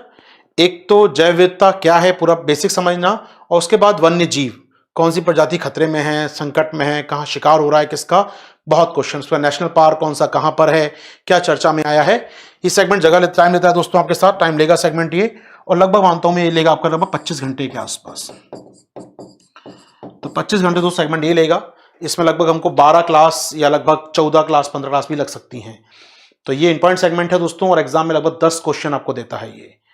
प्रजातियां, नेशनल पार्क, कानून है बहुत सारे हमारे पास, सब यहां पर आते हैं। तो ये बहुत सेगमेंट काम का है दोस्तों। और अंतिम सेगमेंट है जलवायु परिवर्तन। इसमें कौन कौन सी ट्रीटीज हैं, जलवायु परिवर्तन क्या है, सरकार क्या प्रयास कर रही है, अंतर्राष्ट्रीय क्या प्रयास हो रहे हैं, रियो क्या था, पेरिस क्या है, 2030 में क्या होगा, भारत सरकार ने क्या क्या प्रयास किए हैं, कौन कौन से एग्रीमेंट हुए हैं, कन्वेंशन हुए हैं, सम्मेलन हो रहे हैं, ट्रीटीज हो रही हैं, दुनिया में क्लाइमेट चेंज क्यों हो रहा है, कैसे बचाया जाए, समुद्र का तापमान से लेकर हिमांक मंडल से लेकर सब चीजें। तो सब इसमें आएगा दोस्तों, प्री और मेंस दोनों के, खासकर मेंस के बहुत अच्छे सवाल बनते हैं वहां से। तो ये हम करेंगे दोस्तों, लगभग मुझे लगता है इसके अंदर 12-15 घंटे आपको इसमें भी लगने वाले हैं दोस्तों। तो ये भी लेगा 12-15 घंटे के आसपास सेगमेंट। तकरीबन आप देखेंगे मोटे मोटे स्तर पर हमको 60 घंटे के आसपास ये काम लगना चाहिए। तो 60 से 65 घंटे मानता हूं मैं एनवायरमेंट के लिए आपको चाहिए होते हैं। तो इस 60 से 65 घंटे की जर्नी शुरू करेंगे आपके साथ आज। इस 60 से 65 घंटे की जर्नी शुरू होगी दोस्तों आपके साथ मेरी यहां पर। 4 सेगमेंट। अगर मैं मोटे मोटे से बात दूं, टाइम किसमें ज्यादा लगा आप देख रहे हैं यहां पर, ये बहुत टाइम लेगा, टाइम टेकिंग चीज है, लेकिन बहुत इंपॉर्टेंट है दोस्तों। यूपीएससी के 40% क्वेश्चन यहां से आते हैं। पीटी की क्वेश्चन 40% क्वेश्चन दोस्तों वहां से आते हैं। पॉल्यूशन की बात करें, लगभग 20% क्वेश्चन एनवायरमेंट के यहां से आते हैं। अगर मान लीजिए 25 क्वेश्चन आएंगे तो 6 यहां से आ जाएंगे, 20 आएंगे तो 5 यहां से आ जाएंगे, लगभग 4 या 5 क्वेश्चन आ जाएंगे। इकोलॉजी का ऐसा है, 20 में से 2 क्वेश्चन कभी आ गए, कभी 1 आया, कभी 3 आए, तो आमतौर पे 10% क्वेश्चन आप मान सकते हैं लगभग यहां से आते हैं। तो बहुत ज्यादा इंपॉर्टेंट नहीं है, लेकिन पीटी का है, समय बहुत कम दे रहे हैं हम लोग इसलिए इसको। इसके बाद क्लाइमेट चेंज है दोस्तों। क्लाइमेट चेंज बचा आपके साथ, लगभग आपका 30% सेगमेंट यहां से आते हैं, 30% क्वेश्चन एनवायरमेंट के यहां से आते हैं। Treaties, convention, gases, green house gas क्या है, विज्ञान, जलवायु परिवर्तन का विज्ञान क्या है, जलवायु परिवर्तन का डिप्लोमेसी क्या है, विज्ञान में कौन सी गैसें हैं, कहां उत्सर्जन हो रहा है, क्या किया जाए, डिप्लोमेसी में कौन सा देश क्या प्रयास कर रहा है, कूटनीति क्या हो रही है, दुनिया में फंडिंग कहां से आएगी, संस्थाएं कौन कौन सी बन रही है, कौन सी ट्रीटी, एग्रीमेंट, प्रोटोकॉल आ रहे हैं, सब पढ़ेंगे। तो लगभग 30% क्वेश्चन यहां से। तो मोटे मोटे से बांटा जाए, साइंटिफिक वे में बात करता हूं, दोस्त साइंस का स्टूडेंट हूं मैं, साइंटिफिक में बात करूं आपसे, तो ये मेरा सिलेबस बांटा है, बिल्कुल करेक्ट चलेगा इसी ऑर्डर में। अब 60 घंटे हम लोग कब कर पाते हैं, वो 30 क्लास में हो पाते हैं, वो 35 क्लास में हो पाते हैं। अगर हमें समय मिलता है 25 क्लास में खत्म कर दें उसको। 60 घंटे हमें देने हैं दोस्तों, 60 से 65 घंटे। इसमें कोई जल्दबाजी नहीं होगी, कोई देरी नहीं होगी। 60 से 65 घंटे का सिलेबस है। देरी हो सकती है थोड़ा, आपके डिपेंड करता है, आपके सवाल कभी अच्छे आते हैं तो समय भी लग सकता है, थोड़ा चीज ऊपर जा सकती है, लेकिन अमूमन इसके आसपास 10% ऊपर नीचे समय नहीं लगेगा हमको। मेरी बात आप तक पहुंच गई है दोस्तों। एक बार चैट बॉक्स का प्रयोग कीजिए, जितना मैंने समझाया वहां तक कोई सवाल कोई प्रश्न हो तो आप रख सकते हैं चैट बॉक्स के अंदर। इस पर अच्छा लगे कम्युनिकेट करने में हमको, जहां मैं आपसे कहूं आप चैट बॉक्स का यूज करें, लिखें सवालों को, और जब मैं कहूं चैट बॉक्स बंद करो तो थोड़ा सा आराम करने दीजिए उसको विराम दीजिए, अपन बात मुझे करने दीजिए फिर यहां पर। ठीक है सर, मेरी बात पहुंच गई आपसे। ज्ञानचंद्र कह रहे हैं सर आप नौजवान हैं। हाँ, दिखाना तो मैं नौजवान लगता हूं, लेकिन अलग बात है, उसको पढ़ने में होना चाहिए, एक्सपीरियंस आना चाहिए, उसकी जरूरी है कि हमारे क्वेश्चन आ जाए एग्जाम में। ठीक है सर, बहुत बड़े दोस्तों, सुशांत, मृत्युंजय, आनंद, आप तक बात पहुंच गई, बाकी लोग पहुंच गए उम्मीद करता हूं दोस्तों। काफी लोग चैट में पार्टिसिपेट नहीं करते हैं, उन तक भी मेरी बात पहुंच गई होगी। 2 बच्चे मुझे ऑफलाइन में जानते हैं, इसी अंदाज में, इसी शैली में, इसी स्टाइल में वहां भी पढ़ाता हूं मैं। वहां भी मेरा स्टाइल यही होता है पढ़ाने का, ऑफलाइन में भी और ऑनलाइन में भी यही कायम है। इसमें कोई समस्या नहीं आई, कोई बदलाव नहीं, ना तो कंटेंट में, ना आशीर्वाद सर के जोक्स में, ना आशीर्वाद सर की स्पीड में, कोई अंतर नहीं आने वाला। ठीक है सर, ठीक है दोस्तों। क्या आपने पूछा कितने क्वेश्चन, बताया मैंने ना, डिपेंड क्वेश्चन तो यार उस साल कितने पूछेगा मैटर करेगा, परसेंट बता दिया मैंने आपको। अगर मैं कहता हूं 10 क्वेश्चन देगा यूपीएससी एनवायरमेंट, तो 4 क्वेश्चन यहां से आएंगे, 3 क्वेश्चन यहां से आएंगे, 20 क्वेश्चन आएंगे तो 8 यहां से आ जाएंगे, 6 वहां से आएंगे, डिपेंड करता है। मैं परसेंट लिख दिया, जितना भी यूपीएससी कवरेज करेगा वो इसी प्रकार से बांटे का अनुभव है, ये 10-12 सालों का जो हमारा एनवायरमेंट के क्वेश्चन देखते हुए बांटे गए हैं। ठीक है सर, ओके, यहां तक हमारी बात क्लियर हो रही है सर। अच्छा, अब आइए, पढ़ना क्या है बता दिया, किस पे कितना फोकस करना है बता दिया। अब करंट अफेयर्स वाला पार्ट कैसे कवर करें सर, वो थोड़ा सा एक डायलेमा है, क्योंकि क्वेश्चन बहुत पूछता है वहां से। इस साल प्री के क्वेश्चन आप देखें, आपको दिखाई देता हूं प्री क्वेश्चन, फिर हम बात करें प्री में से क्वेश्चन दिखाता हूं, फिर मैं आऊंगा आपके साथ दोस्तों। एक मुझे 30 सेकंड दीजिए।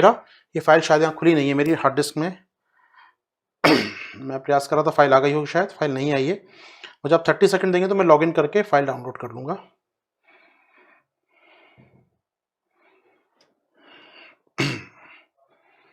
चलिए कोई बात नहीं।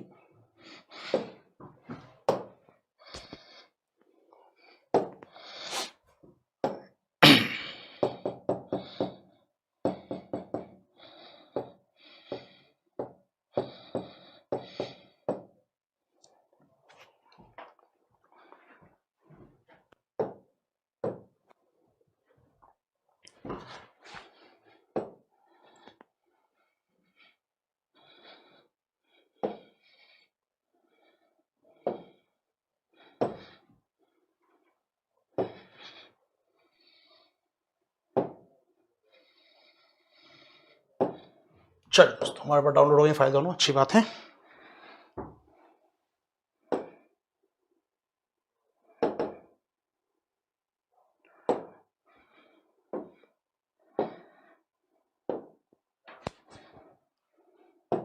चलिए, अगर बात की जाए, आप बता रहे पीडीएफ अब तक पहुंच गया है पीडीएफ, तो यूपीएससी पीसीएस आदि की बात हम लोग करें यहाँ पर। पहले यूपीएससी की बात कर लें दोस्तों हम लोग यहाँ पर। तो जो क्वेश्चन पूछे गए हैं, जैसे आप जानते हैं एनवायरमेंट टॉपिक जो लगा है मेंस में, देखा जाए तो मेंस में एनवायरमेंट टॉपिक है दोस्तों कहाँ पर, पेपर 3 में आपका एनवायरमेंट टॉपिक पेपर 3 में है आपके, लिखा है बकायदा यहाँ पर जैव विविधता पर्यावरण मुद्दे लगे हैं यहाँ पर। तो ये पेपर 3 में आता है सर, ठीक है।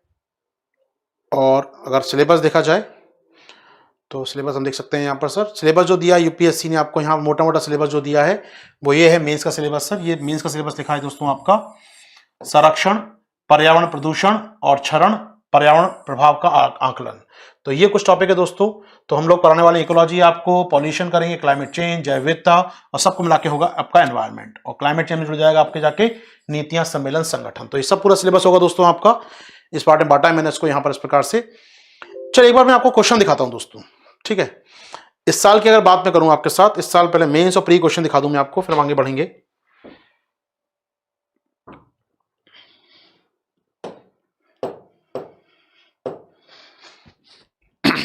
चलिए, तो आज अच्छा दिन है शुरू करने का दोस्तों, बताया मैंने आपको यहाँ पर, अच्छा दिन है काफी शुरू करने का हमारे पास लेक्चर को।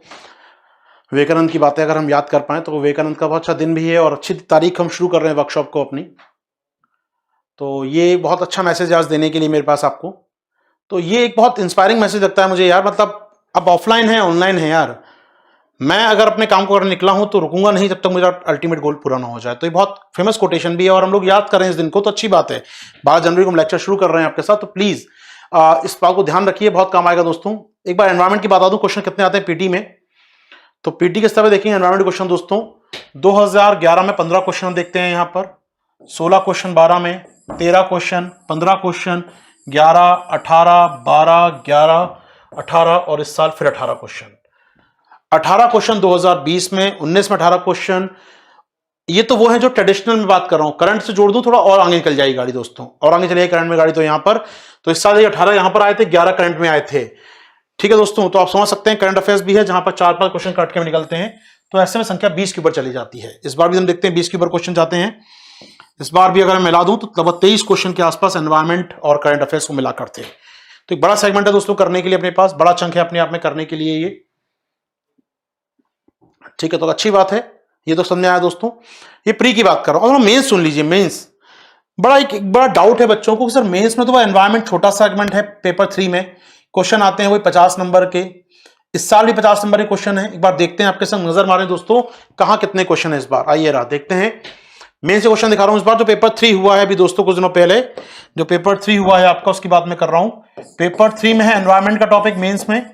पेपर आपकी स्क्रीन पे आपको दिख रहा है, 10 जनवरी को जो पेपर हुआ है 2 दिन पहले, उसमें एनवायरमेंट पेपर 3 में क्या पूछा गया उसकी बात कर रहा हूं दोस्तों।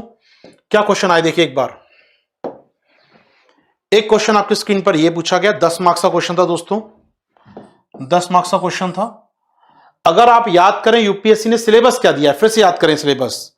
सिलेबस है प्रदूषण, पर्यावरण क्षरण और पर्यावरण प्रभाव आकलन, यानी कि 3 चीजें सिलेबस के अंदर है सर। संरक्षण है, सिलेबस में लिखा है, ठीक है। पॉल्यूशन डिग्रेडेंट यानी कि निम्नीकरण प्रदूषण सेकंड टॉपिक है, और तीसरा टॉपिक जो सिलेबस में लिखा है आपके EIA यानी कि पर्यावरण प्रभाव आकलन, ये तीसरा टॉपिक है। मेंस में 3 टॉपिक लिखे हैं आपके यहां पर। इस साल क्वेश्चन क्या आया, पूछा सीधा EIA का सीधा क्वेश्चन दे दिया। चर्चा में था, बहुचर्चित क्वेश्चन था ये। अगस्त में इतने आर्टिकल, इतना लेख आया इसके ऊपर, किताबें रंग दी गई, डाउन टू अर्थ रंग दी गई पूरी की पूरी। हिंदू में कितने आर्टिकल लिखे गए, कितना डिबेट सरकार में हुआ, जेल हो गई लोगों को इसका विरोध करने पर, ग्रीन पीस के खिलाफ FIR हो गई हमारे देश में इसका विरोध करने पर। तो क्वेश्चन तो लाजमी था पूछना, पूछ भी लिया आपसे सीधा क्वेश्चन। तो 20 में आई है और 6 में आई थी, अंतर क्या है? बहुत स्ट्रेट फॉरवर्ड क्वेश्चन दोस्तों, तो इस पर हमें काम करना है, अब बात करेंगे। तो आप देख रहे हैं क्वेश्चन 10 मार्क्स का क्वेश्चन, जोड़ते जाइए दोस्तों, मैं चाहूंगा आप जोड़ते जाइएगा फटाफट। यहां पर पहला क्वेश्चन 10 नंबर का है एनवायरमेंट का, ठीक है दोस्तों। आइए 10 नंबर जोड़ लिया। एक क्वेश्चन और देखते हैं दोस्तों, ये क्वेश्चन देख रहे हैं स्क्रीन पर आप लोग। ये क्वेश्चन एनवायरमेंट पेपर 3 में आया, सरकार का जल शक्ति अभियान, ठीक है। हर घर नल से जल चल रहा है कई सालों से हमारे यहां पर दोस्तों। तो जल संरक्षण, जल सुरक्षा जरूरी है, तो इसकी विशेषताएं पूछी है। फैक्चुअल क्वेश्चन है काफी हद तक, 10 मार्क्स का। एनवायरमेंट का एक और क्वेश्चन दोस्तों 10 नंबर का पेपर 3 में आया। पेपर 3 में एक और क्वेश्चन देख रहे हैं दोस्तों 10 नंबर का हम लोग यहां पर, टोटल होगा 20 नंबर, ठीक है। एक क्वेश्चन दोस्तों 15 नंबर का, एक बड़ा क्वेश्चन आया है 15 नंबर का, पेपर 3 में ही आया है 15 नंबर का क्वेश्चन। क्या है क्वेश्चन, बड़ा सा पढ़ने रहा। पारंपरिक ऊर्जा उत्पादन के विपरीत सूर्य के प्रकाश से विद्युत ऊर्जा प्राप्त करने के लाभों का वर्णन कीजिए। यानी सौर ऊर्जा के लाभ क्या है बताना है, सिंपल सा यार। सोलर एनर्जी के लाभ, इससे आसान यूपीएससी क्या पूछेगा। जो बच्चों ने अगर मैं बेंस की हमारी एनवायरमेंट क्लास की होगी फरवरी में, बकायदा मैंने 2 पेज लिखवाए थे सूर्य ऊर्जा के लाभ और इसके मुकाबले परंपरागत ऊर्जा के लाभ, दोनों कंपेयर किया था, लाइन खींच के लिखवाए थे मैंने। वहां पर 2 पेज भरे थे हमने इस टॉपिक पर दोस्तों, मुझे याद आता है। प्री मेंस अलग नहीं है, फिर बोल रहा हूं, एक साथ ही पढ़ेंगे हम लोग यहां पर। ऊर्जा के लाभ और सरकार द्वारा क्या पहल की गई हैं, कितनी स्कीम लिखी थी हमने सोलर अभियान से लेकर सरकार की डिफरेंट स्कीमें। कुसुम योजना, सरकार सब्सिडी दे रही है सौर ऊर्जा पर। 2022 का मिशन, हमारी एक सौर क्रांति, हमारी केसरिया क्रांति, कितनी हमने पहल लिखी थी इसके ऊपर। जो बच्चों ने सुना होगा, जिनको याद होगा, वो उसको बता पाएंगे। मैं एविडेंस के साथ बात करता हूं, एविडेंस बात करूं, खुले में चैलेंज देता हूं। जो बच्चों ने अगर किया है, जो बच्चों ने फरवरी का बैच किया है, वो बहुत ढंग से जानते हैं मैंने क्या लिखवाया था। मैंने ये भी कंपेयर कराया था कि आ जाएगा क्वेश्चन तो क्या लिखना है आपको, पूरा पॉइंट्स बनाकर लिखा था हमने। 250 वर्ड नहीं, हम 400-500 वर्ड लिखे होंगे, उसमें आराम से पॉइंट्स में लिखा था। 2-4 पॉइंट हटा के छाप देंगे तो भी क्वेश्चन हो जाता है। ये क्वेश्चन 15 नंबर का दोस्तों 250 वर्ड का, 250 वर्ड लिखने थे आपको। जो बच्चे हैं उस बैच के, अगर एक आध कोई हो तो बता पाए मुझे, कि शायद वो बच्चे नहीं देख रहे होंगे, एनवायरमेंट हो सकता है उनको हो चुका है क्योंकि, लेकिन जो बच्चे ऑफलाइन में थे उस समय फरवरी में, वो जानते हैं। हमने लास्ट बैच जब कर रहे थे फरवरी 2020 में, हमने किया था। ऋषभ, साजिद सर आपके नोट्स में है, यस सर कराया था। Thank you Sajid, thank you Rishabh बताने के लिए। तो दोस्तों ये पूरा टॉपिक कुछ नहीं करना है, नोट्स उठा के सीधा छापना है। मैं इसलिए बोलता हूं नोट्स में से, मैं बात ही नहीं कर रहा हूं यार, नोट्स उठा के छापना है। आइए पीछे आइए दोस्तों, एक बार बात करें आपके साथ। 3 टॉपिक हो गए सर। चौथा प्रोग्राम, ये कार्यक्रम दोस्तों 250 वर्ड लिखना है इसके ऊपर, 250 वर्ड लिखना है इस पर आपको पेपर 3 में। 15 नंबर का क्वेश्चन और 15 नंबर का एक और क्वेश्चन दोस्तों पेपर 3 के अंदर। राष्ट्रीय स्वच्छ वायु कार्यक्रम, राष्ट्रीय स्वच्छ वायु कार्यक्रम अगर मैं बात करूं दोस्तों, अगर आपके साथ जिन बच्चों के पास नोट्स होंगे वो शेयर भी कर देंगे, वो आगे जाकर कभी मौका मिला तो हम लोगों को। स्वच्छ वायु कार्यक्रम जब पढ़ाता हूं मैं कि पीएम पार्टिकल बढ़ रहे हैं, सरकार ने जनवरी 2019 में एनसीएपी शुरू किया था। उसमें क्या लक्ष्य रखे थे, क्या आलोचना थी, एनजीटी ने बदनामी की थी, भैया ये लक्ष्य तो कुछ नहीं होगा। पूरा डिटेल में हमने लिखा है इसको, मुझे याद है। मैं फिर दावा इसलिए कहता हूं, मैं दावा खुल के बोल रहा हूं, चैट बॉक्स है, पब्लिक प्लेटफॉर्म है, मैं दावा करता हूं कि हमने पढ़ा है इस क्लास में, उसको हमने लिखा है नोट्स में। कहीं बाहर की बात नहीं कर रहा हूं कि यार वो देख लेना वो देखना, मैंने कहा था नहीं, लिखवाया है नोट्स में आपके। मेरी बात मानिए दोस्तों, इसलिए मैं कहता हूं कि नोट्स पे स्टिक आप कर सकते हैं आशीर्वाद सर के साथ। अनुभव से बोल रहा हूं, ये क्वेश्चन भी एनसीएपी भी हमने किया था क्लास के अंदर। इसलिए नहीं बोल रहा कि आप लगे कि आशीर्वाद साहब बहुत बड़े टीचर है, नहीं, हर टीचर इसको करा सकता है, हर टीचर ने कराया भी होगा, जो भी पढ़ेंगे आप हर टीचर करा देगा इसको, ऐसा कुछ बहान काम नहीं किया मैंने। लेकिन ये विश्वास होना कि जो टीचर पढ़ा रहा है वो सही पढ़ा रहा है, इसलिए बता रहा हूं दोस्तों मैं, क्योंकि आप में से बहुत सारे लोग वो होंगे जो पहली बार मुझे देख रहे होंगे, पहली बार मुझे सुन रहे होंगे। उनके बीच में विश्वास होना कि जिस टीचर से वो पढ़ रहे हैं वो टीचर विश्वसनीय है, उसके नोट से सवाल आते हैं। इतना पढ़ना, इतना विश्वास होना जरूरी है। आशीर्वाद सर होना हो, जिस टीचर से आप पढ़ें उस पर विश्वास होना बहुत जरूरी है, वरना क्योंकि एक बहुत बड़ा बाजार है। पांडे सर बहुत सही बात कहते हैं, बहुत बड़ा बाजार है। तो यहां पर आपको अच्छे गुरु की पहचान होना, अच्छे गुरु मिल जाना बड़ी सौभाग्य की बात होगी है। तो कहीं ना कहीं इसलिए बोलता हूं दोस्तों कि आप सुनते हैं, जान रहे हैं, हमने पढ़ा है इसको क्लास के अंदर। ये बहुत ढंग से लिखवाया था मैंने, 30% कम करना है, किन शहरों का कम करना है, क्या आलोचना होगी, इसकी पूरी बात लिखी थी। 250 वर्ड लिखने के लिए पर्याप्त सामग्री थी, आराम से। तो देखिएगा दोस्तों, पेपर 3 में 10 नंबर का क्वेश्चन, 10 नंबर का क्वेश्चन, 15 नंबर का क्वेश्चन, 15 नंबर का क्वेश्चन, टोटल आया है 50 नंबर का एनवायरमेंट का। टोटल आया है 50 नंबर एनवायरमेंट पेपर 3 में। आप कहेंगे सर 50 नंबर तो क्या हुआ, मतलब 1000 नंबर का जीएस होता है, 5% भूमिका है आपकी तो, और आप टाइम मांग रहे हैं 60 घंटे हैं, इतना तो है नहीं हमारे पास। बात सही है सर, आप मुझे 60 घंटे दें अपने जीवन के और कंटेंट आए 5% केवल 1000 में से 50 नंबर का, तो फिर पढ़ाना बेकार है। मतलब हमारी जो इकोनॉमी की भाषा कहती है कि भैया लागत बहुत ज्यादा है, 50-60 घंटे मांग रहे हैं, सब आएगा 5% एग्जाम में, मेंस में नहीं चलेगा। तो थोड़ा सा आपका योगदान बढ़ा देते हैं हम लोग, यहां पर एक काम और करते हैं, पेपर और पलट के देखते हैं।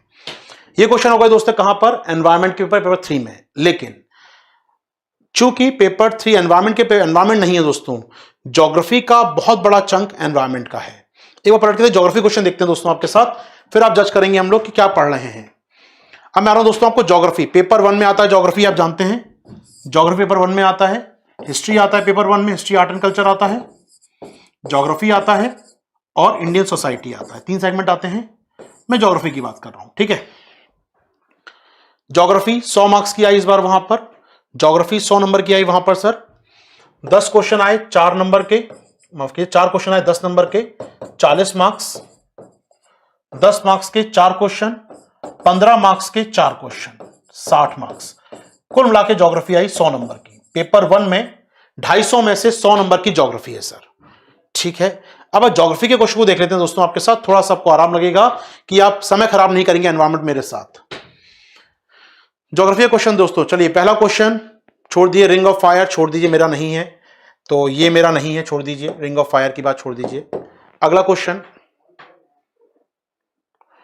मरुस्थलीकरण के प्रक्रम की जलवायविक सीमाएं नहीं होती, उदाहरणों सहित औचित्य सिद्ध कीजिए।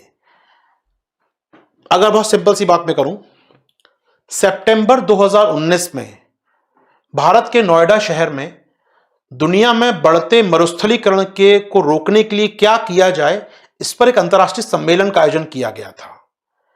यूएनसीसीडी पढ़ेंगे आगे बता दूंगा, यूएनसीसीडी का कोप हुआ था दिल्ली के नोएडा के पास, दिल्ली घोषणा पत्र जारी किया गया था।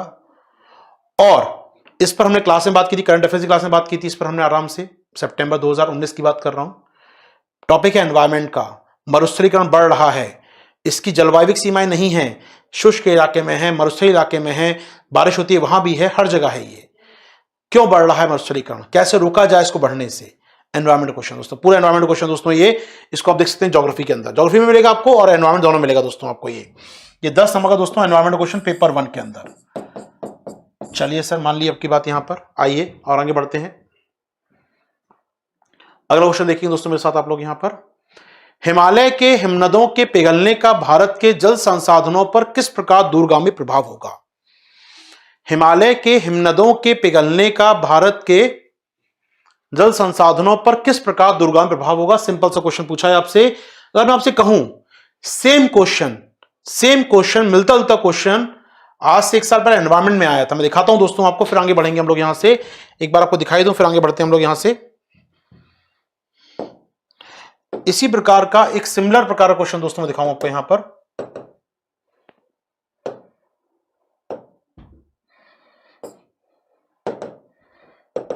एनवायरमेंट चाहता हूं, एनवायरमेंट के अंदर लेके चलते हैं आपको।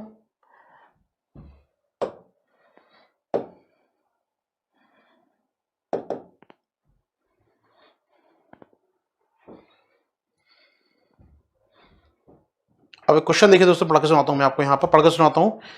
2017 का पेपर है दोस्तों, मेंस का, ये एनवायरमेंट का टॉपिक है पेपर 3 का। क्या लिखा है दोस्तों, पढ़िएगा। जलवायु परिवर्तन एक वैश्विक समस्या है, ठीक है। भारत जलवायु परिवर्तन से किस प्रकार प्रभावित होगा, भारत जलवायु परिवर्तन से किस प्रकार प्रभावित होगा। जलवायु परिवर्तन के द्वारा भारत के हिमालयी और समुद्र तटीय राज्य किस प्रकार प्रभावित होंगे? हिमालय पर क्या असर पड़ेगा और तटीय इलाकों पर क्या असर पड़ेगा? जलवायु परिवर्तन का हिमालय पर क्या असर पड़ेगा? सवाल आया हिमालय के हिमनदों का पिघलने से भारत के जल संसाधन पर क्या असर होगा? सिमिलर क्वेश्चन है, ज्योग्राफी का भी है, एनवायरमेंट का भी है, लेकिन आपको अगर आंसर मिलता है एनवायरमेंट से मिल जाएगा, आराम से मिलेगा एनवायरमेंट दोस्तों आंसर। लास्ट ईयर अक्टूबर महीने में एनवायरमेंट रिपोर्ट आई थी एसआरओसीसी की, मैंने क्लास में लिखवा भी था फरवरी के में, उसमें याद है मुझे। तो अगर बात पे करूं तो क्वेश्चन एनवायरमेंट का है दोस्तों। यहां पर आइए लौट के आते हैं फिर हम लोग यहां पर आपके साथ, इन्हें बात कर रहे हैं पिघलने की यहां पर। तो 10 नंबर क्वेश्चन मरुस्थलीकरण वाला, इसके अलावा 10 नंबर क्वेश्चन आपका 6 नंबर पे 10 नंबर क्वेश्चन आपका हिमालय वाला। ठीक है सर, 2 क्वेश्चन ज्योग्राफी के अंदर हो गए। आइए दोस्तों और क्या है ज्योग्राफी के अंदर, 15 नंबर का क्वेश्चन दोस्तों। 15 नंबर क्वेश्चन देख रहे हैं आप स्क्रीन पे मेरे साथ, यहां पर 15 नंबर क्वेश्चन देख रहे हैं स्क्रीन पे मेरे साथ आप। यहां पर नदियों के आपस में जोड़ना सूखा, बाढ़ बाधित जल परिवहन जैसी बहुआयामी समस्याओं का समाधान दे सकता है। क्रिटिकली एग्जामिन करना है, आलोचनात्मक इसकी समीक्षा करनी है। नदियों को जोड़ना कहां पर आया क्वेश्चन? इस साल पेपर 1 15 नंबर क्वेश्चन। अगर मैं आपसे कहूं इसी क्वेश्चन का एक मिलता जुलता भाई हम देखते हैं यहां पर, इसी साल 2017 में देख रहे हैं दोस्तों, ठीक ऊपर वाला क्वेश्चन देखिए क्या लिखा है। मेन 17 पेपर 3 में क्वेश्चन आया दोस्तों ये। ठीक है, पढ़िए एक बार। बहुत वर्षों पहले की बात नहीं है जब नदियों को जोड़ना एक संकल्पना थी, परंतु अब देश में एक वास्तविकता बनती जा रही है। नदियों को जोड़ने से होने वाले लाभों एवं पर्यावरण पर इसके संभावित प्रभाव पर चर्चा कीजिए। लाभ क्या होंगे नदियों को जोड़ने के, और नदियों के जोड़ने से पर्यावरण पर क्या असर पड़ेगा, इस पर चर्चा कीजिए। आपको लगता है इस साल क्वेश्चन देखें, फिर देखते हैं साल क्वेश्चन। 17 क्वेश्चन है, नदी को जोड़ने का लाभ और नदी को जोड़ने से प्रभाव, पर्यावरण प्रभाव। इस साल क्वेश्चन क्या है? आलोचनात्मक, लाभ नुकसान। आलोचना क्या होती है? Positive negative. बहुत समाधान देगा, समस्याओं का समाधान मिलेगा आपको, लाभ बहुत सारे हैं, आलोचनात्मक हो जाइए, क्या लाभ क्या नुकसान। हो गया काम आपका आसान। जी हां, 17 का क्वेश्चन 20 21 में फिर रिपीट, 20 में फिर रिपीट कर दिया।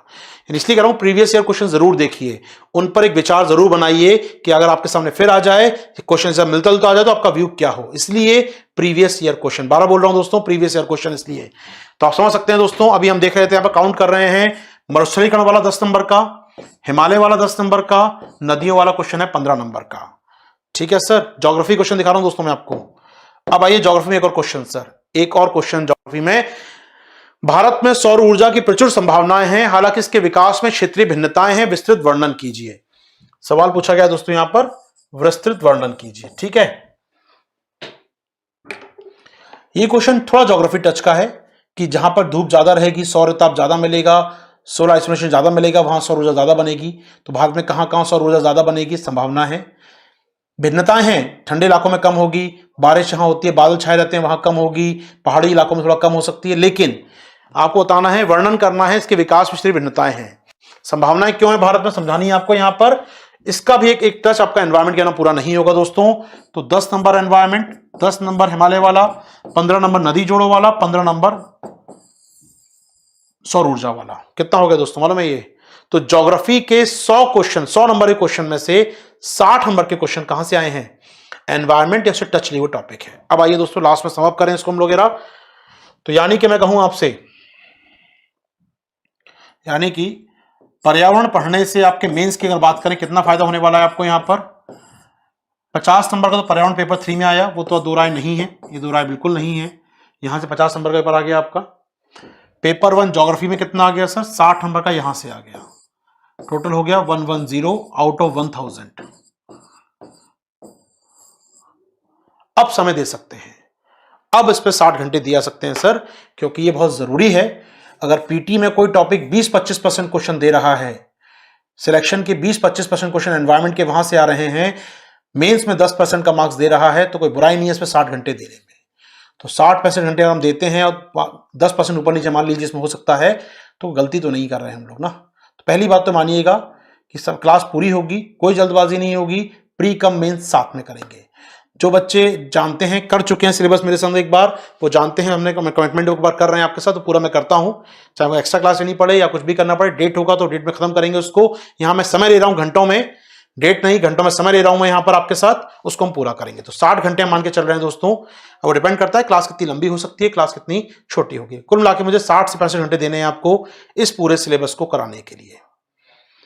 ये तो हुआ सर जो मैं कराऊंगा। आप क्या करेंगे इस दौरान? आप क्या करेंगे दोस्तों? चूंकि अब आप डिजिटल टेक्नोलॉजी के छात्र हैं, चूंकि डिजिटल टेक्नोलॉजी में है, तो मैं चाहूंगा थोड़ा सा आप भी बने आत्मनिर्भर। जी हाँ, आपको बनना पड़ेगा मैं संग आत्मनिर्भर। यहां पर दोस्तों थोड़ा पढ़ाऊंगा मैं ज्यादा पढ़ाऊंगा, मैं 90% पढ़ाऊंगा, 2-4% आपको मेहनत कराऊंगा। मेहनत का मतलब क्या है सर? पीडीएफ दूंगा। चलिए, यहां पर एक बात हो जाए सर, जैसे हम लोग ऑफलाइन में क्लास में लिखते हैं, हर चीज को लिखवाया जाता है क्लास नोट्स को, वैसा मैं नहीं लिखवाऊंगा यहां पर, क्योंकि वहां क्लास 90 घंटे की होती है। उस केस में वहां क्लास 90 घंटे की जाती है, तो 30-35 घंटे लिखने में खराब होते हैं। खराब मतलब अब जो क्लास में सामने बैठे होते हैं तो 90 घंटे लग जाते हैं, उसी को हम 60 घंटे में कन्वर्ट कर रहे हैं आपके लिए यहाँ पर। और मेरा उद्देश्य है कि जो हम लोग पढ़ चुके हैं, या जो हम लोग मुझे कहना चाहिए शॉर्ट ऑफ एक प्रकार से लिखा हुआ है नोट्स में आपके, उसको मैं समझा दूं आराम से आकर। समझाने में हम ज़्यादा फोकस करें, पीडीएफ आपको मिल जाए जुड़ा हुआ उसके साथ, या जो हमने प्रीवियस क्लास के नोट्स बनाए हैं वो मिल जाएं आपको यहाँ पर। कुल मिला के अच्छा कंटेंट आप तक पहुंच जाए, और उसके बाद मैं आपको समझा दूं यहाँ पर।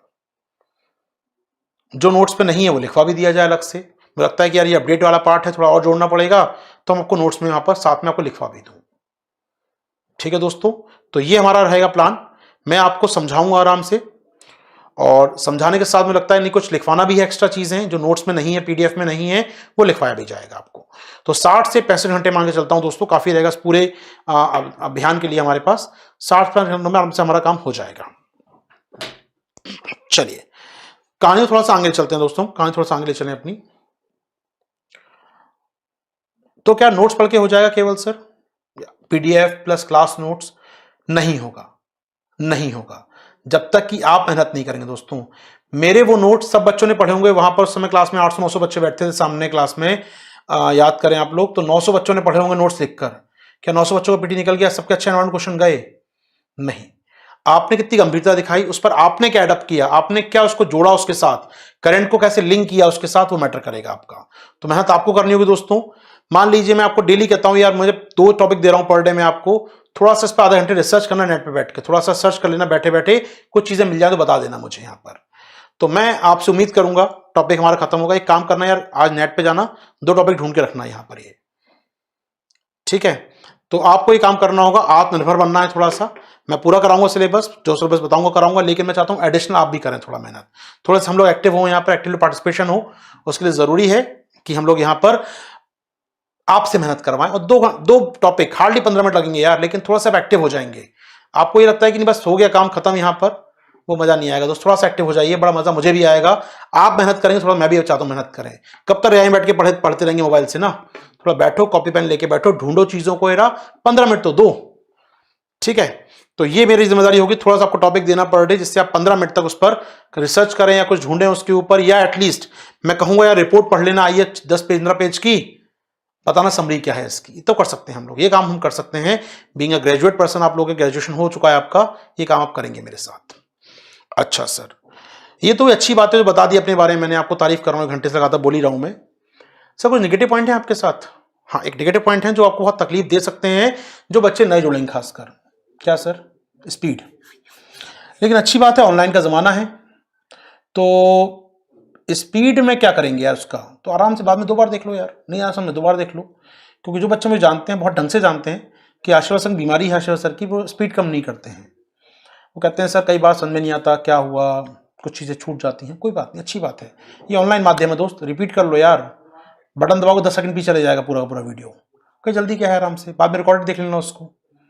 ठीक है, तो लाइव क्लास में आओ, क्वेश्चन पूछो आराम से, जो है टॉपिक है, लेकिन स्पीड एक इशू आएगा जो आपको दिख ही रहा होगा। आप 360 देख रहे हैं मेरा लगातार यूट्यूब पर, वहां भी फील करते होंगे आप ये बात को, फील करते, मैं जानता हूँ फील करते होंगे, इस पर 2 राय नहीं है।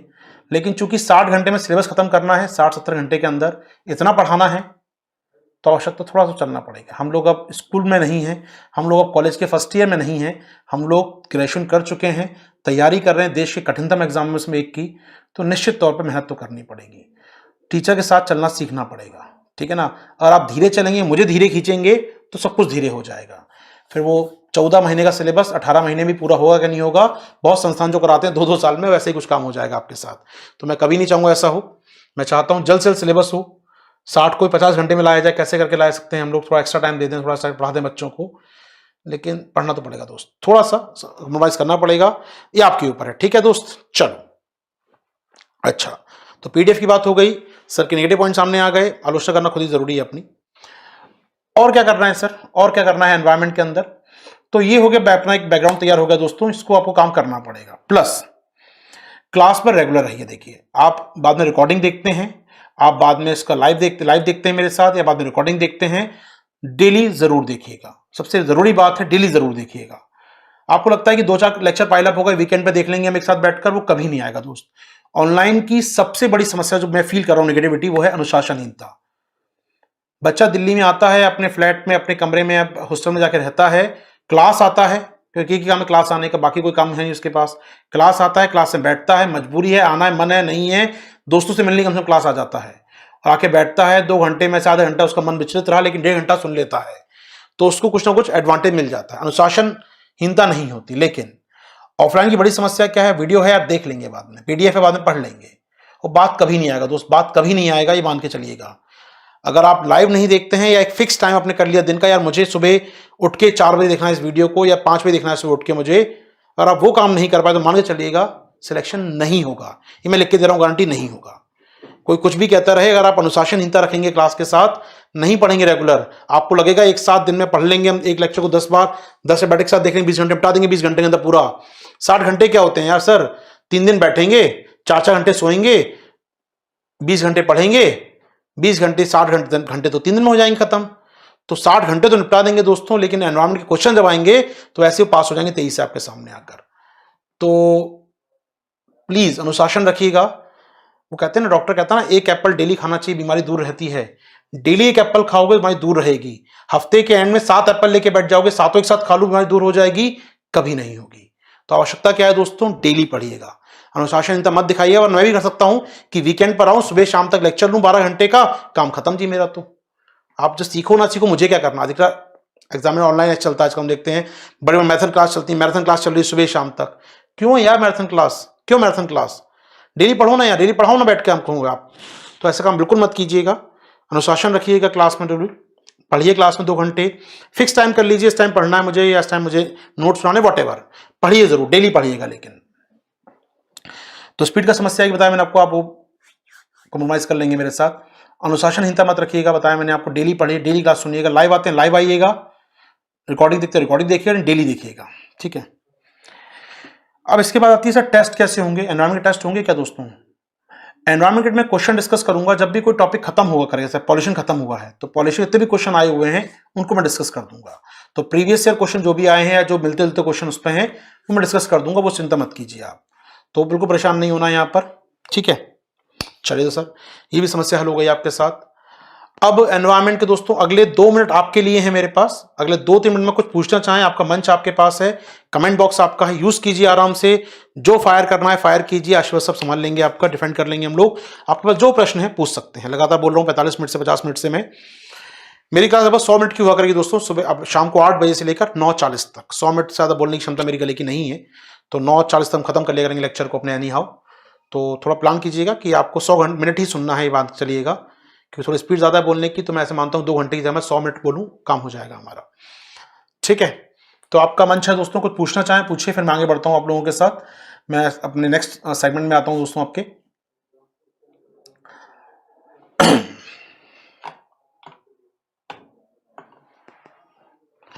आंसर राइटिंग कैसे होगा?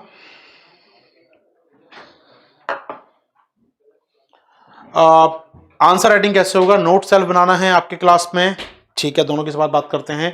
आंसर राइटिंग देखिए दोस्तों, एनवायरनमेंट की बात है। एनवायरनमेंट का कोई भी टॉपिक जो पढ़ेंगे हम लोग उसी फॉर्मेट पढ़ाऊंगा जैसे आंसर लिखा जाता है। जैसे कि हमने लिखा भी है पिछले कुछ सवा क्लासेस में, 360 बात करते हैं, ये, तो आपको उसी फॉर्मेट बात करनी है मेरे साथ। Thank you sir.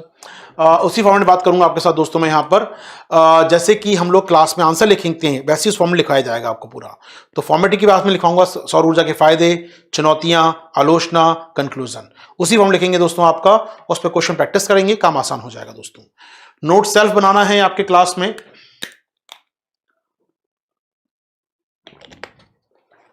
नोट्स आप बनाना चाहें बना सकते हैं। आपकी फिर शिकायत होगी सर बहुत तेज बोलते हैं बना नहीं पाते हैं, तो फिर उसका इलाज मत पूछिएगा मुझसे। नोट्स बनाने की हिम्मत है, बिल्कुल आपको अंदर स्पीड का जज्बा है, लिख सकते हैं तो लिखिए आराम से। बहुत अच्छी बात तो क्या हो सकती है, मतलब अगर आप मैं बोल रहा हूँ वो लिख पाए तो इससे अच्छी बात कुछ हो ही नहीं सकती कभी। लेकिन मैं जानता हूँ नहीं लिख पाएंगे बहुत सारे बच्चे, उनके लिए कह रहा हूँ कि आप नोट्स PDF पढ़ के काम चला सकते हैं। ओके सर, इस सेगमेंट के कोर्स पूरा होने के बाद क्या पढ़ेंगे? आनंद। यार दोस्त चालू तो होने दो यार। आनंद क्या कर रहे हो यार, मतलब चालू तो हो जाए, ये तो चालू हुआ नहीं, अगला कोर्स क्या होगा मुझे क्या मालूम यार। ठीक है ना, ऐसा मत करो यार, लोकतांत्रिक तरीके चल रहे हैं तो ये पढ़ लो पहले, फिर हम बात करेंगे अगले सेगमेंट के आपके साथ। ठीक है, ओके। सीमा कह रही है सर जब आप पढ़ाएंगे एक हम्बल रिक्वेस्ट है, बताइएगा करंट को कैसे ऐड करके दिखते हैं। बिल्कुल दोस्तों, वो मेरी जिम्मेदारी है। करंट तो हम एक्सपर्ट है, हमारे अंदर खून में बहता है करंट हमारे साथ ना, तो करंट फायर होता है हमारे साथ, चिंता मत करो। करंट तो बिल्कुल जोड़ेंगे और करंट ही जोड़ेंगे, ठीक है सर। सभी टीचर लिखवाते हैं, आप भी थोड़ा लिखवाइएगा, ठीक है। 90 घंटे दे दीजिए दोस्त मुझे, फिर आप आराम से दीजिए 90 घंटे, खूब लिखवा दूंगा मैं। फिर मत कहिएगा सर जल्दी खत्म करिए। देखिए मेरे पास बहुत विकल्प है, मुझे दीक्षांत ने कहा है सर जो आपको मनाए करें, तो आपके ऊपर डिपेंड करता है। मैं तो लिखवा दूंगा दोस्त पूरा, लेकिन आपको जो PDF मिल रही है वो उन टीम को रोका जाए, कुछ और काम करें बेचारे हमारे, फ्री होकर, लिमिटेड रिसोर्स है हमारे पास, कुछ और काम करेंगे, उनसे फिर PDF ना बनवाऊं फिर सारा बैठ के मैं। तो PDF बन रही है तो फिर मैं उसको लिखवाऊं क्यों यार। अब पर्यावरण की परिभाषा लिखी हुई है PDF में, पढ़ लो यार उसमें से। जो मैंने कहा जो मुझे लगता है एक्स्ट्रा काम का है, जो कुछ नया चीज आ गई लगता है मेरे नोट्स में नहीं है, मैं जोड़ दूंगा उसके अंदर, ठीक है ना, वो हम कर रहे हैं सर। ठीक है,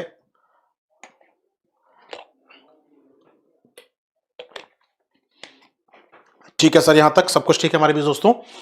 चलिए कहानी को थोड़ा सा एक आगे चलते हैं। तो हमें सेगमेंट नंबर 1 जो है सर उसमें क्या करना है, अब चैट थोड़ा आराम करिएगा, ठीक है। अब चैट को आराम दीजिएगा। हमें पहला सेगमेंट जो है सर पॉल्यूशन का, उसमें हमें क्या करना है, आइए दोस्तों बात करते हैं सेगमेंट के बारे में आपके साथ। पहला टॉपिक है दोस्तों हमारे पास प्रदूषण और अपशिष्ट प्रबंधन, वेस्ट, शॉर्ट में वेस्ट मैनेजमेंट, ठीक है। थोड़ा सा अंग्रेजी भाषा के प्रति नकारात्मक मत रहिएगा, अंग्रेजी भाषा के शब्द आएंगे दो चार तो पढ़ते रहिएगा साथ साथ मेरे, कोई मुश्किल नहीं आएगी।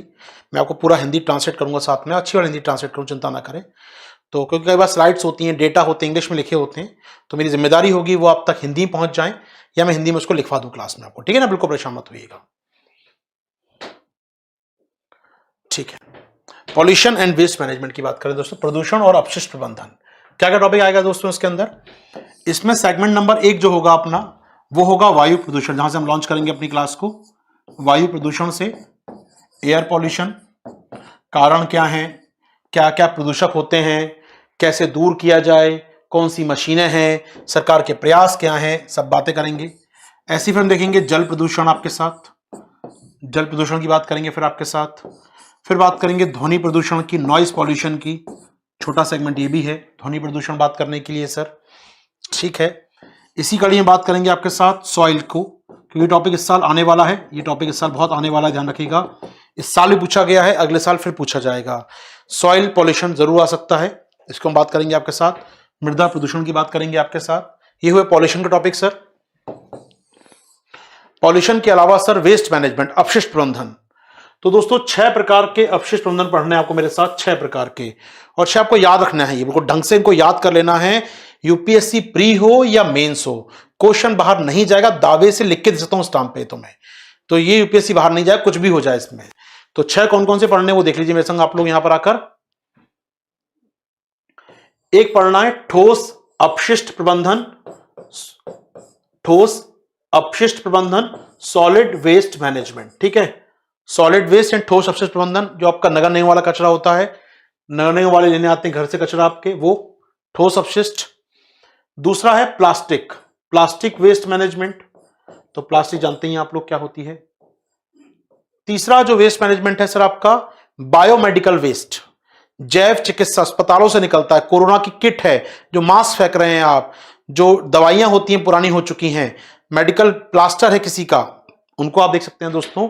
तो प्लास्टिक, और उसके बाद हमारा बायोमेडिकल वेस्ट, या बायो मेडिकल वेस्ट, शॉर्ट लिखता हूं बीएमडब्ल्यू, अच्छा लगता है सुनने में मेरे शब्द मेरे को, बीएमडब्ल्यू वेस्ट अच्छा लगता है, बीएमडब्ल्यू कचरा तो बड़ा अच्छा साउंड करता है ये बीएमडब्ल्यू, तो बायोमेडिकल वेस्ट या बीएमडब्ल्यू वेस्ट की बात करेंगे दोस्तों आपके साथ। इसी कड़ी में हम चौथा बात करेंगे दोस्तों आपके साथ, जो होगा हमारा कंस्ट्रक्शन एंड डिमोलिशन, सीएनडी लिखा हूं शॉर्ट में, C and D, C and D. Construction मतलब निर्माण, डिस्ट्रक्शन मतलब विध्वंस, निर्माण एवं विध्वंस अपशिष्ट प्रबंधन, बिल्डिंग का निर्माण कर रहे हैं, रेत बजरी कंकड़ फैल जाता है, वो है कंस्ट्रक्शन का। बिल्डिंग को तोड़ रहे हैं, भवन को तोड़ रहे हैं, डिमोलिश कर रहे हैं, तो जो कचरा फैलता है उसे कहते हैं हम लोग डिस्ट्रक्शन। तो कंस्ट्रक्शन एंड डिमोलिशन यानी निर्माण एवं विध्वंस अपशिष्ट प्रबंधन, तो रेता है, बजरी है, सीमेंट है, कहां फेंकें तो उसका प्रबंधन है सर, ठीक है। इसी कड़ी में दोस्तों अगला है e waste management, e waste, electronic waste management. Electronic waste management बहुत काम का है दोस्तों अपने लिए, यहां पर इलेक्ट्रॉनिक वेस्ट, इलेक्ट्रॉनिक कचरा जो निकल रहा है आजकल डेली लाइफ में, उसकी बात करेंगे। और छठवां और अंतिम दोस्तों जो आपको दिख रहा होगा स्क्रीन पर, यहां पर लिख रहा हूं मैं, एक होता है दोस्त हजार्डियस, हजार्ड, खतरनाक, केमिकल्स, रसायन, कीटनाशी बना रही थी फैक्ट्री, उससे वेस्ट निकला, वो गैस लीक हो गई वहां से, भोपाल गैस प्लांट से, वो लीकेज हो गया, गंदा लिक्विड लीक हो गया। अपशिष्ट किस फैक्ट्री का? कीटनाशी बनाने वाली फैक्ट्री का, रसायन बनाने वाली फैक्ट्री का, दवाइयां बनाने वाली फैक्ट्री का अपशिष्ट, ये कहलाता है हजार्डियस वेस्ट, खतरनाक अपशिष्ट प्रबंधन। खतरनाक यानी हजार्डियस, हैजार्डियस या मैं हिंदी में लिख दूं तो खतरनाक लिख लीजिएगा, खतरनाक अपशिष्ट प्रबंधन। दोस्तों ये 6 रहेंगे आपके साथ। तो ये है दोस्तों अपना 18 घंटे का काम जो फोकस करना है, और यूपीएससी क्वेश्चन आप देखेंगे बार बार पूछता है इससे निकालकर, ठीक है दोस्तों। तो ये हम चालू करेंगे आपके साथ, आज तो नहीं, आज तो दिन था वर्कशॉप का, लेकिन मुझे उम्मीद करता हूं दोस्तों मेरी बातें आपको समझ में आई होंगी। कल हम टॉपिक लेंगे वायु प्रदूषण का। आपसे पढ़ना चाहें तो एनसीईआरटी में बहुत कुछ दिया है इसके ऊपर, पढ़ना चाहें पढ़िए, ना पढ़ना चाहें मत पढ़िए।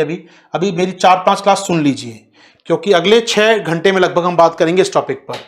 6-7 घंटे इसमें लगने वाले हैं दोस्तों मुझे, कम से कम 6-7 घंटे यहाँ लगेंगे, 3 से 4 घंटे मुझे यहाँ लगेंगे इसमें आपके साथ। ये हार्डली 1 घंटे का है पूरा सेगमेंट मिलाकर देखा जाए तो, लगभग 10 घंटे सेगमेंट ये हो गया। और इसमें लगेंगे 1 घंटे आपके, 1 घंटा 1 घंटा 1 घंटा, ई वेस्ट में 1 घंटा, इसमें आधा घंटा और आधा घंटा इसके अंदर, तो लगभग 5 घंटे लेगा आपका ये सेगमेंट सर, 5 आवर्स, और लगभग 12 घंटे आपका ये सेगमेंट लेगा दोस्तों। 1 घंटे प्रीवियस क्वेश्चन होंगे, 12 घंटे ये, 5 घंटे 17 घंटे, 1 घंटे प्रीवियस क्वेश्चन, 18 घंटे। तो पूरा फिक्स चीज है दोस्तों, इसमें कोई भी कम ज्यादा नहीं होंगी चीजें, मेरा वादा है। ज्यादा ही हो सकता है, कम बिल्कुल नहीं करूंगा, मेरा वादा है कि पूरा पढ़ाना है मुझे आपको यहाँ पर। इतना पढ़ लें हम लोग कि एग्जाम में क्वेश्चन बन जाए हमारे यहाँ पर, ठीक है दोस्तों। जैसे इस बार क्वेश्चन आ गया एग्जाम में, अगले साल भी क्वेश्चन आ जाए, ऐसे आते रहे हैं। मैं खुल के दावा करता हूं अपनी क्लास में यार, खुल के बोलता हूं, आए हैं बच्चे, पढ़े हैं, वो लिख के आए हैं एग्जाम में जाकर, ठीक है। तो दोस्तों ये है अपना कल का सिलेबस, कल की क्लास अपनी। तो डेली शाम मिला करेंगे 8 बजे, 5-7 मिनट ऊपर नीचे हो सकता है, ऊपर ही होगा, मतलब मेरी थोड़ी याद बुरी है, मतलब बिगड़ गई याद पिछले कुछ समय से, ठीक है ना। वर्क फ्रॉम होम होता है तो समस्या बढ़ जाती है ना, वर्क फ्रॉम होम मतलब होता है घर में हो जाएगा काम, अनुशासनहीनता हमारे अंदर भी आ जाती है। तो प्रयास करेंगे 8 बजे मिल पाए करेक्ट हम लोग, 5-7 मिनट ऊपर नीचे होगा तो हम लोग 5 मिनट आगे आप पढ़ लेंगे, ठीक है ना, कोई मुश्किल नहीं आएगी दोस्तों आपके साथ। और ये है अपना आज का सेगमेंट। कुछ पूछना है या हम इस क्लास को आराम से बंद कर सकते हैं। सर नोट्स क्लास टाइमिंग में ही प्रोवाइड करवा दीजिएगा, इसके लिए मैनेजमेंट बात करनी पड़ेगी ऋषभ, मुझे मैनेजमेंट से पूछना पड़ेगा कैसे वो टाइप करके देखते हैं आपको, तो उसके मैनेजमेंट से बात हम लोग कर लेंगे आराम से, ठीक है ना। ओके साजिद, बाकी लोग कुछ पूछना चाहें, कहना चाहें, मंच आपका है। हमेशा एक बात याद रखिएगा, क्लास के पढ़ाने के बीच में ना क्वेश्चन पूछिएगा, क्वेश्चन मत पूछिएगा। जब मैं मौका दे रहा हूं क्वेश्चन पूछने का, खूब लिखिए आराम से, मैं पढ़ूंगा अभी, क्लास के बीच में पूछ के डिस्टर्ब मुझे भी करेंगे और पूरी क्लास को करेंगे। तो जब क्लास चले चैट ऑफ बोलूं मैं तो चैट ऑफ, उसके बाद कोड यूज नहीं करेंगे हम चैट का। जब मैं कहूं आप पूछिए तब आराम से पूछिएगा, बड़ा मजा आएगा पूछने का फिर, ठीक है। सुशांत ओके, आपको समझ में आ गई मेरी बात, तो थैंक यू वेरी मच लोगों। तो दोस्तों आपको आज के लिए रोकते हैं हम लोग क्लास अपनी, आज थोड़ा वर्कशॉप टाइप का था, तो पांडे सर ने भी आपसे बात करी, अपनी दिल की बात उन्होंने भी करी, मैंने भी दिल की बात करी थोड़ी सी, जो मुझे परेशानी आपके साथ हो सकती है, आपको मेरे साथ हो सकती है, तो हमने साझा कर लिया अपनी समस्याओं को। तो कल मिलेंगे फिर हम लोग यहाँ पर, मुलाकात करेंगे शाम में 8 बजे के आसपास, और चर्चा होगी एनवायरमेंट में, टॉपिक होगा वायु पॉल्यूशन का। ध्यान रखिए दोस्तों, समय लिख के दे रहा हूं 18 घंटे, काउंट कर लीजिए, कल से 8 बजे से 18 घंटे में टॉपिक हो जाएगा, विश्वास अपने आप पैदा हो जाएगा, पूरा कंटेंट हो जाएगा आपका, ठीक है। चलिए, तो यहां हम क्लास को रोकते दोस्तों, कल मिलते हैं आपके 8 बजे, तब तक दोस्तों दीजिए आज्ञा, थैंक यू, शुक्रिया, जय हिंद।